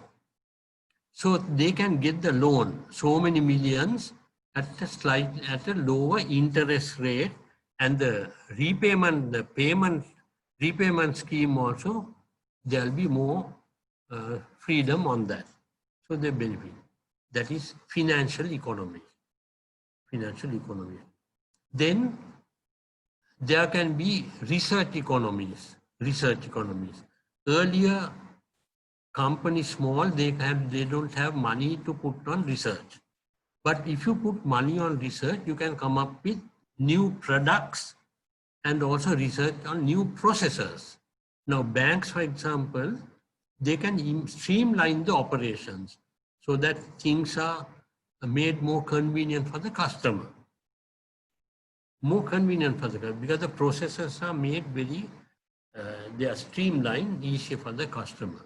Research on process and the product. Product also, through research, you can offer new product or improved products which will satisfy the customers better. Those are research. Then there are what are called risk economies. Risk economies means my company is so small, I can produce only one kind of product. But when you're big, you can put your money, funds on so many different products. Then thereby what happens is you are able to spread risk. Because in management, there's a saying, no, if I utter half the sentence, you all will feel. Do not put all eggs in what? One. Do not put all eggs in one what? Basket. One basket. That's right. One basket, because then you are running a big risk. Because the fortunes of the company, success of the company depends only on one product. If that fails, company is going to collapse. But if you have so many, say Sri Lanka as a country also think only tea. If the tea market is not doing well, then of course the industry suffers and the country suffers. But it's also on rubber. So if the tea market is doing badly, sometimes the rubber market will be doing well, and then some of the nation will be able to survive. I think this is what happening with the tourism-based economies today. Yes, surely. How it, yeah, I think this is what happening in the tourism-based economies today with the COVID impact. Oh yes, oh yes. If you are depending entirely on tourism or something, finished. But tourism is actually, the travel and tourism trade is so important because that has links to so many other industries, so many other economic activities. Because you find, besides the tourist thing, then the hotels will benefit. Then those taxis, then you will find these tour guides, tour guide based in Germany and tour guide Sri Lanka. The communication is between them.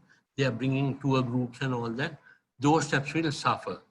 Then the cab drivers who are going to fly taxis from Katunayake Airport to Negombo sector to Berwala sector, like that, and the hill countries, all those steps are going to suffer. Then the handloom industry will suffer. Then the gem industry will suffer.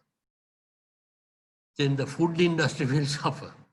So many down the line will suffer. No? So that's why the tourism, it's a very bad hit which has come for the tourism industry. There might be certain countries so much dependent on the tourism industry and the tourist arrival, so much. So too, it's the world situation, how it's going to affect. So it's not I'm not saying it's a good thing for a country to be self-sufficient and all that in everything. For one thing, you can't do it. Other thing is you can't benefit from the, you can benefit from the when there's a bigger market available to you. Now tea, despite the fact that we consume so much of tea here, 90% goes to the export markets. With our taps, there might be taps who are drinking 6 cups of tea a day. With all that, only 10% of our tea, the amount of metric tons of tea or kilograms, only 10% only we are consuming. Now even garments, you look at it, ready-made garments also, the world export markets are so critical for us. So the thing is not a good thing. You are just closing the economy, because the benefits of doing things in certain other countries, or where the cost centers, they are cheaper, lower cost. That's how laptops and the desktop computers and mobile phones, how many all those components they are sourcing from so many countries. The quality and the cost and all that they benefit, and ultimately it can be passed on to the consumer, the Apple computer, all these things. So that is the situation, and technology is certainly a factor we cannot ignore in the modern world. So important thing will be, now I touched on economies of scale. Economies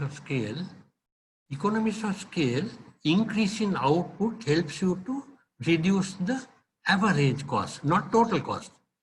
Earlier you were producing 100 pencils in a factory. Now when you produce 1 million pencils in a factory, total cost is bound to be more. But we are telling about the average cost is cost per unit. Cost per unit. Total cost divided by cost quantity, total cost divided by Q, which is the output, will mean the average cost per unit will go down. Total cost definitely it will. Then there are what are called technical economies. Now that we told on technology, technical economies also very important, because it is within your own experience, right? Within your own experience. When you go to the supermarket, a bottle of orange juice, right? 250 ml, 250 rupees.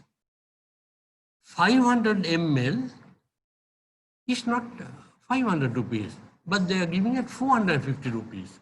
How can they do that? How can they do that? Double the volume, double the quantity, double the volume or something, they are not charging double. But how do they do that? Even a generator is that. Generators also like that. 20 kVA, 20,000 rupees. 40 kVA, 35,000, not 40,000. Aeroplane also it is like that. 100 capacity aeroplane, 100 capacity, 100 million US. 100 million. 200 passenger capacity, not 200 million.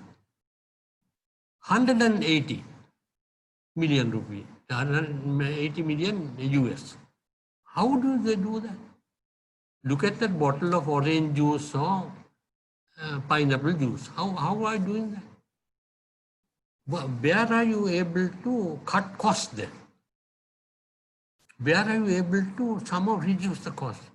And without giving double the quantity, double the volume, you are not doubling, you are not charged double the price.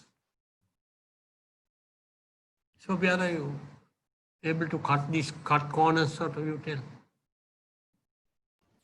Now, some of you are coming with good production efficiency? No, the question is, when you're offering to the customer double that quantity or double the volume of fruit juice, you're not charging double the price. You're not double the price. The cost involved in the packaging is not double. No, can't hear now. I can't hear. No, the cost of packaging might not be higher compared to the 200 ml and the 500, 250 ml and the 500. Scale of economies?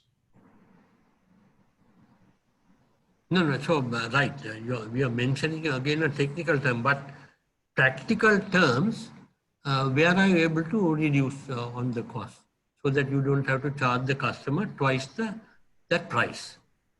Common resources, shared resources. Shared resources. In the example you took for aircrafts, now price will not be double when you are increasing the capacity by double, because maybe the engine capacity you don't have to put a separate engine, rather than you will be increasing the capacity. Good. Good. The logistic cost.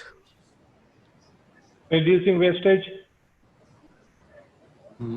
Right. Production cost Also, Professor, for example, if it is a standard car or even if it is any car, where the same material, the material cost is more or less the same, where to produce a larger car or a similar, a smaller version of the car. Same thing as the aircraft scenario, where where a certain element of cost has to be increased to accommodate the capacity, but not exactly double. Yeah. So can we tell like this, when we compare with the direct cost and the overhead cost, direct cost would be rather impact more, but the overhead cost or the indirect cost, which will be a lower proportion. Good. Very good. Okay.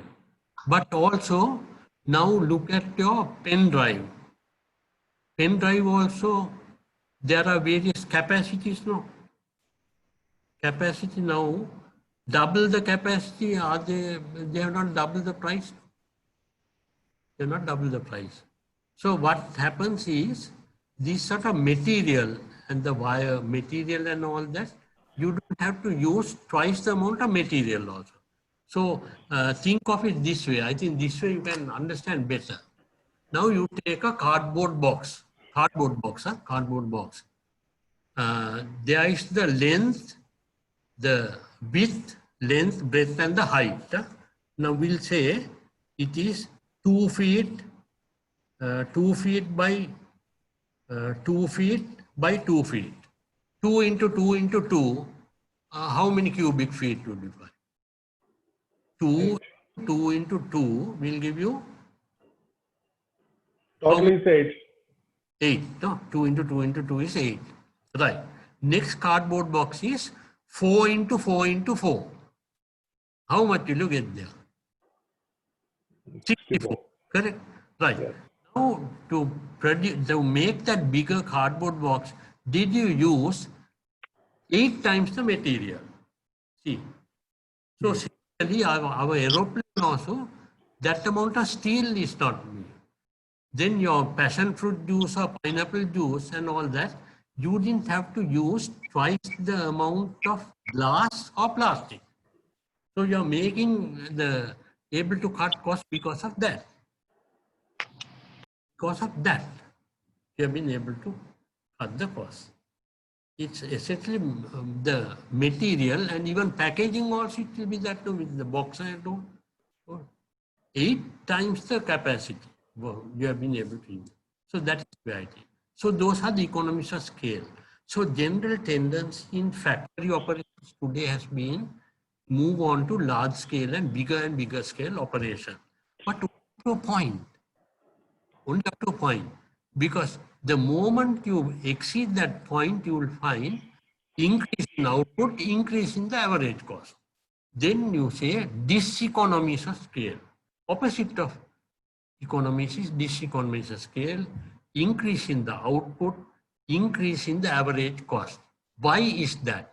That is all due to management related disadvantage, management related problems.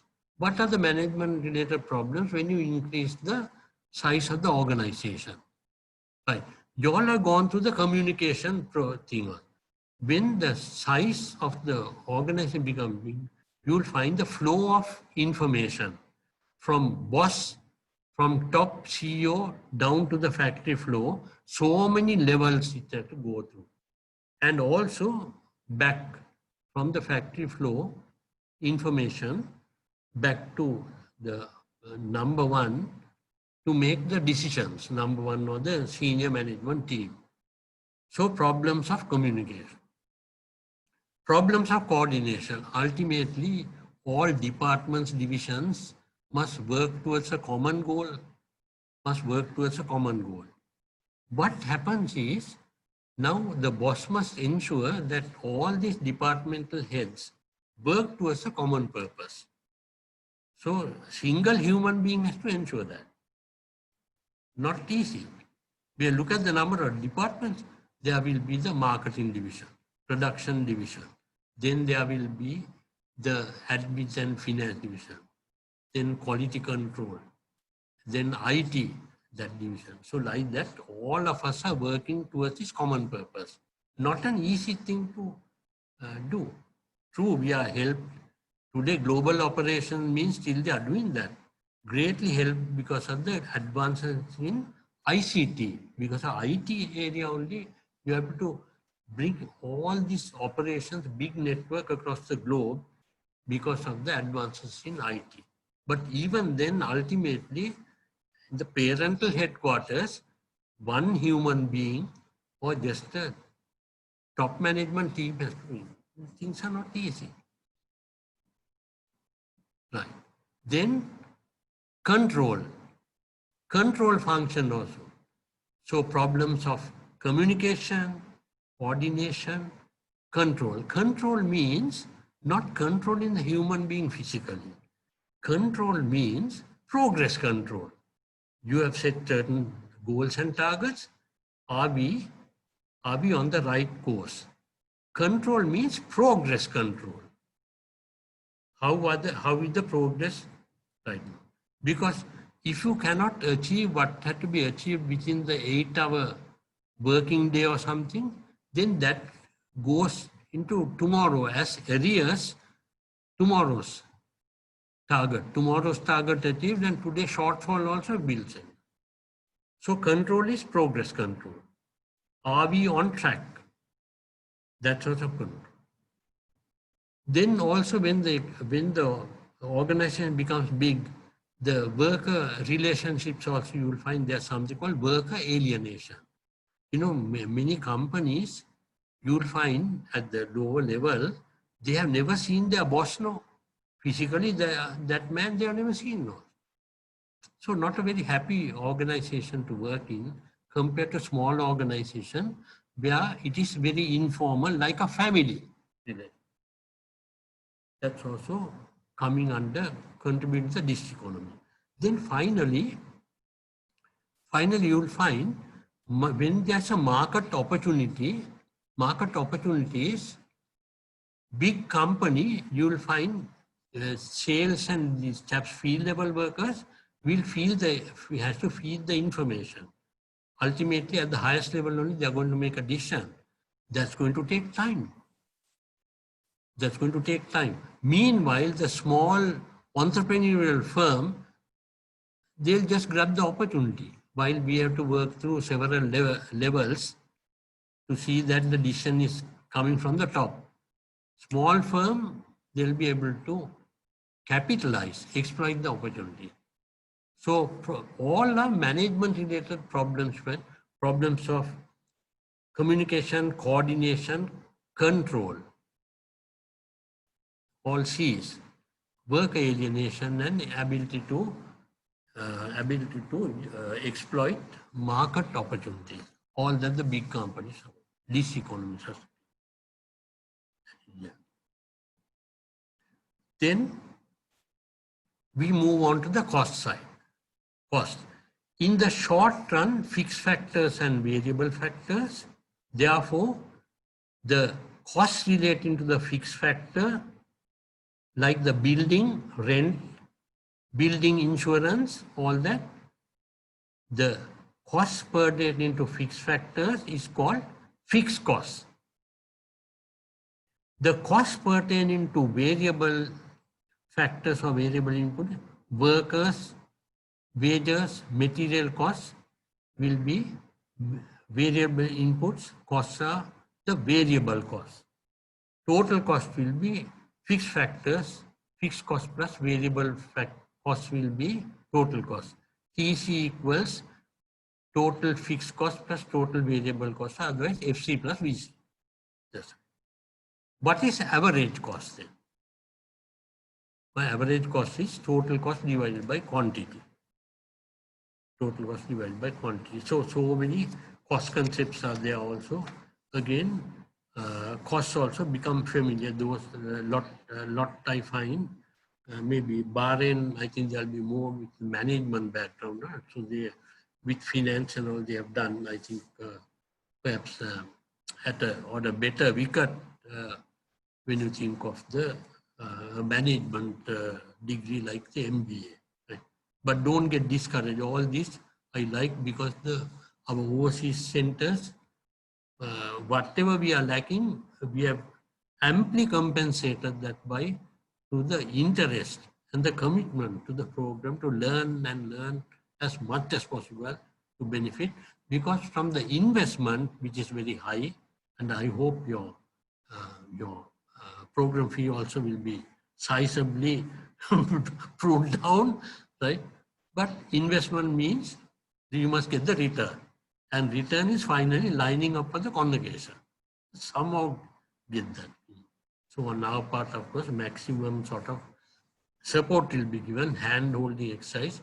In some ways, you all might like this interactive session because you get a little more breathing space to do your assignments, these uploaded, and even your exam, take-home exam. So get more hours, I think, to do all that. Those days, sit down and within the 3 hours, you must perform. Huh? Okay, right. So now cost side. Costs also, there are a lot of cost content. So cost, you must study what is called the short-run average cost curve. Why do you find this average cost curve being drawn as a U-shaped one? U-shaped average cost curve. Average cost is, right, if total cost is fixed cost plus variable cost, average cost is average fixed cost plus average variable cost. So initially you will find when you're producing a small output, and then when you move to a bigger output, short run, when you move to a slightly bigger output, this fixed cost, which is a fixed amount, gets spread over more units of output. More units of output. Average fixed cost keeps coming down because the fixed cost is divided by quantity. FC divided by Q, which is 1 unit. That's fixed cost, fixed amount divided by 10 units, 100 units, 1000 units, average keeps coming down. So average cost curve, U-shape means left side you will find it keeps dropping sharply. Keeps dropping sharply up to a certain point. Bottom of the AC you have come. You have come to the bottom of the AC. Now what happens is, from that point, now it is the U, the other part on the right side, now the average cost is rising. Why is that? That is the law of diminishing returns is setting in. Short-term average cost curve. It is not the average fixed cost curve which is going to account for that. It is not the average fixed cost curve which is going to explain why that part of the U-shaped cost curve on the right side, why is it rising? That is because it's not the AFC, because AFC keeps coming down and down and down. Towards the base, it's coming down. No, it's not that. It is the variable costs are going to rise more than proportionate. More than proportionate. That's right. Why does it rise more than proportionately? Because in the short run, you have the fixed factor. Now the labor, what will happen? Labor, you are getting those steps to work overtime.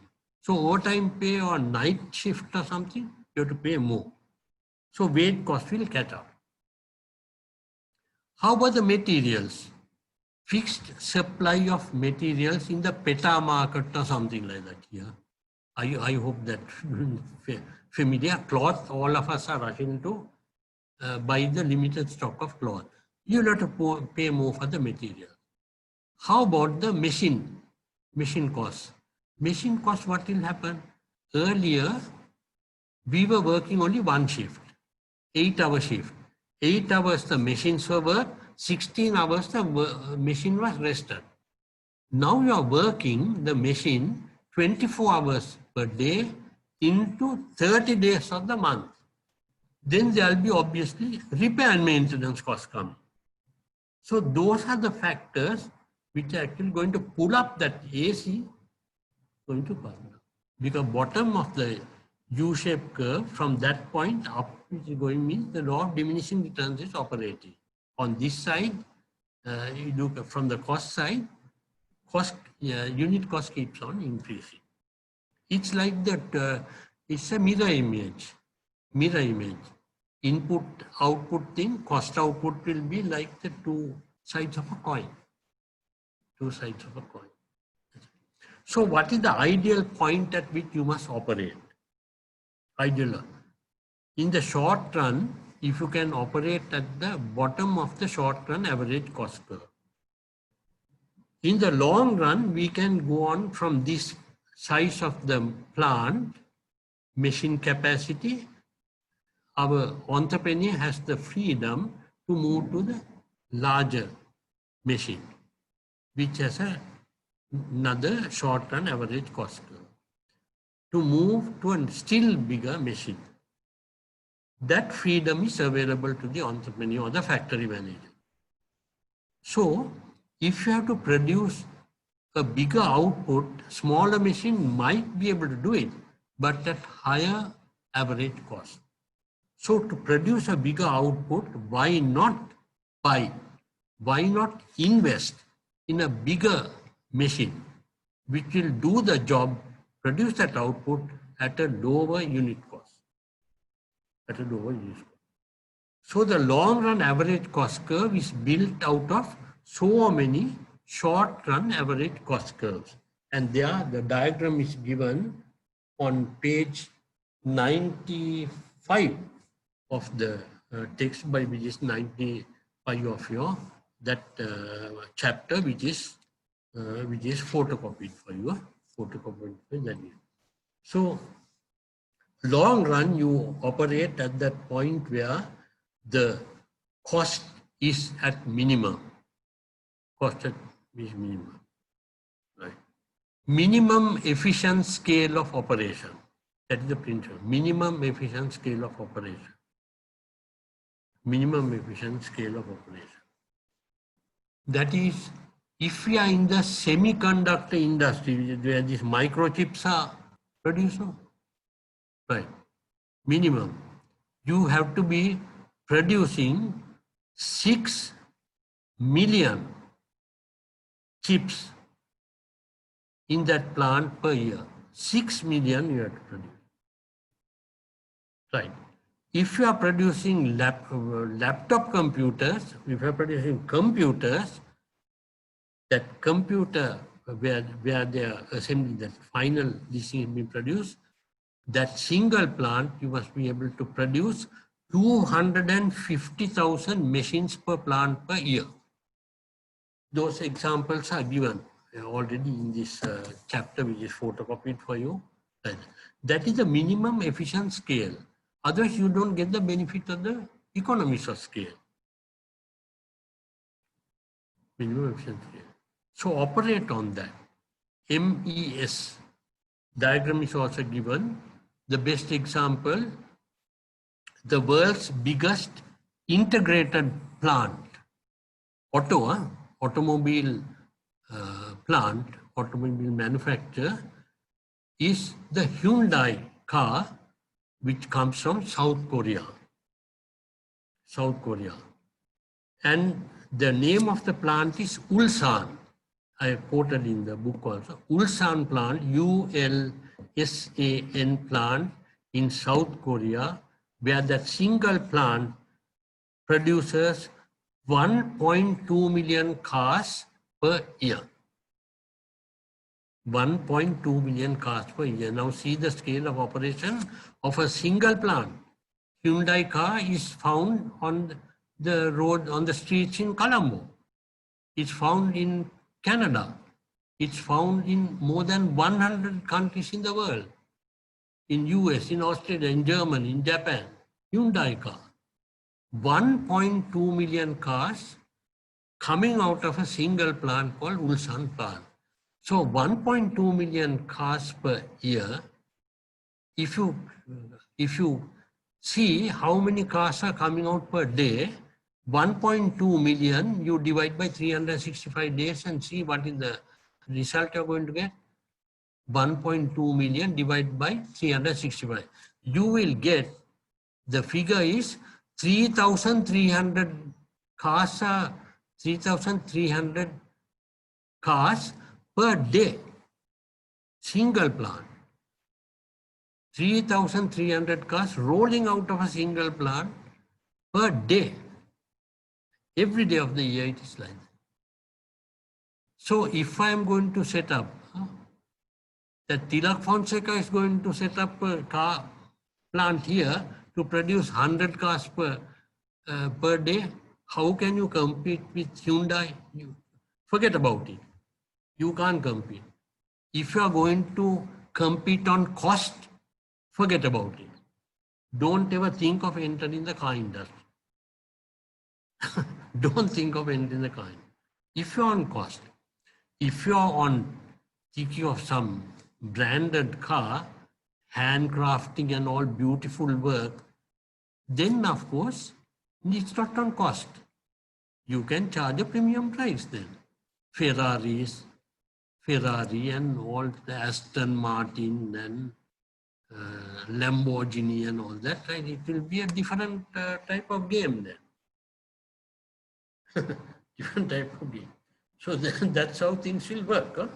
Things will work. But probably I think what has been to be done, and not to overload also, but you have been helped with a chapters from a book, from a textbook. Chapters I have photocopied, that is what I read, chapters, then reduced to the PowerPoints, then reduced to a video before you came for the interactive session, and now another interactive session. Right. I hope some amount of knowledge has been imparted, hopefully, so that we can face the final exam, which is of course take-home exam, a little more breathing space than the earlier system. It's a bit better also in some ways. Because you can source from other areas also, from the internet also. But don't depend on definitions from internet. Not that they are wrong, but authorship, no one claims, no. Somebody. So rest on the textbook, which is textbook chapters and all those things that have been given, drawn, because I have drawn from the best textbooks written by Nobel Prize winners and all that. So rest on that. And I'm sure should be able to do the final paper also well.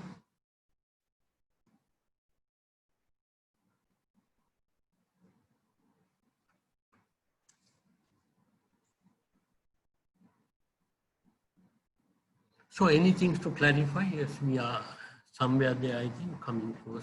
Still we have about 4 minutes or 3 or 4 minutes.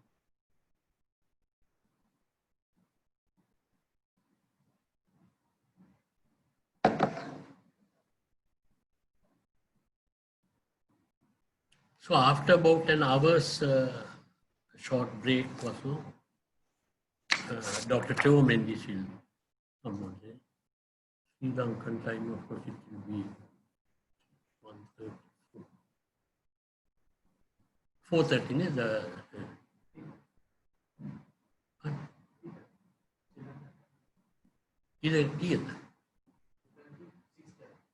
3:30, 6:30. Time. So we have to give the due sort of consideration for the requests coming from overseas, our learning partners and the study centers overseas, and much as possible help you all with your various subjects. But econ will be helpful to some of the basics. You will have to actually learn about things like national income, fiscal policy, about budget, what is a budget and all that. What is inflation, monetary policy, certain things which are technical, but we can. We are after all mature students to all with academic qualifications, professional qualifications. So would that be okay then? Would that be okay?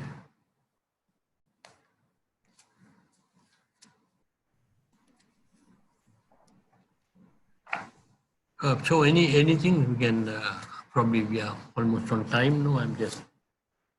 I think we are okay. Sir, could you please explain about the final exam? What sort of questions you'll be asking, something like that? Yeah, now what I can say is, of course, final exam now, the course unhosting charges, of course, Dr. Terman do post that question. The final exam has no MCQs, no short answer questions. With the benefit of the business communication course something, we'll have all essay type questions, There will be 6 questions of which you'll have to answer 5 out of 6. 5 out of 6. 5 out of 6. It was a sit down thing, of course, it is a 3-hour paper, right? Say 5 out of 6. So choice is a bit limited also because some time is given also to go to other sources and do various things. But all essay type questions. But don't worry about no mathematical calculations, no statistical calculations. Those are not there. Descriptive, it's descriptive, meaning so many words, in so many words. So I assume, Professor, we have to look at graphs and then interpret them into essay type answers. Yes. Okay. Yes. Topics are given, and in the topics there will be a certain area identified and then to write in the essay form nicely in paragraphs. Answer in paragraph. Don't write from the beginning to the end is line after line, no, paragraphs. Each para will contain on one key idea, develop a para. The next paragraph will be on another key idea you do. Understood. If you say economies of scale, without economies of scale, labor, these technical economies, write 1 para. Then it will be financial economies in purchasing economy, 1 para. Like that you have nicely arranged from beginning. Understood. But today's work put in a lot of effort on that. I think it will be valuable. That's what I didn't want to eat into today's time by again telling what are the factors of production in economy. What is meant by scarcity? No. Basic conceptual knowledge. Today's work put in a more effort. Huh? Sure. Thank you. Thank you, sir. Happy to come and help you all in this new subject. Huh? Okay, so thank you very much. Thank you. Thank you, Professor. Thank you.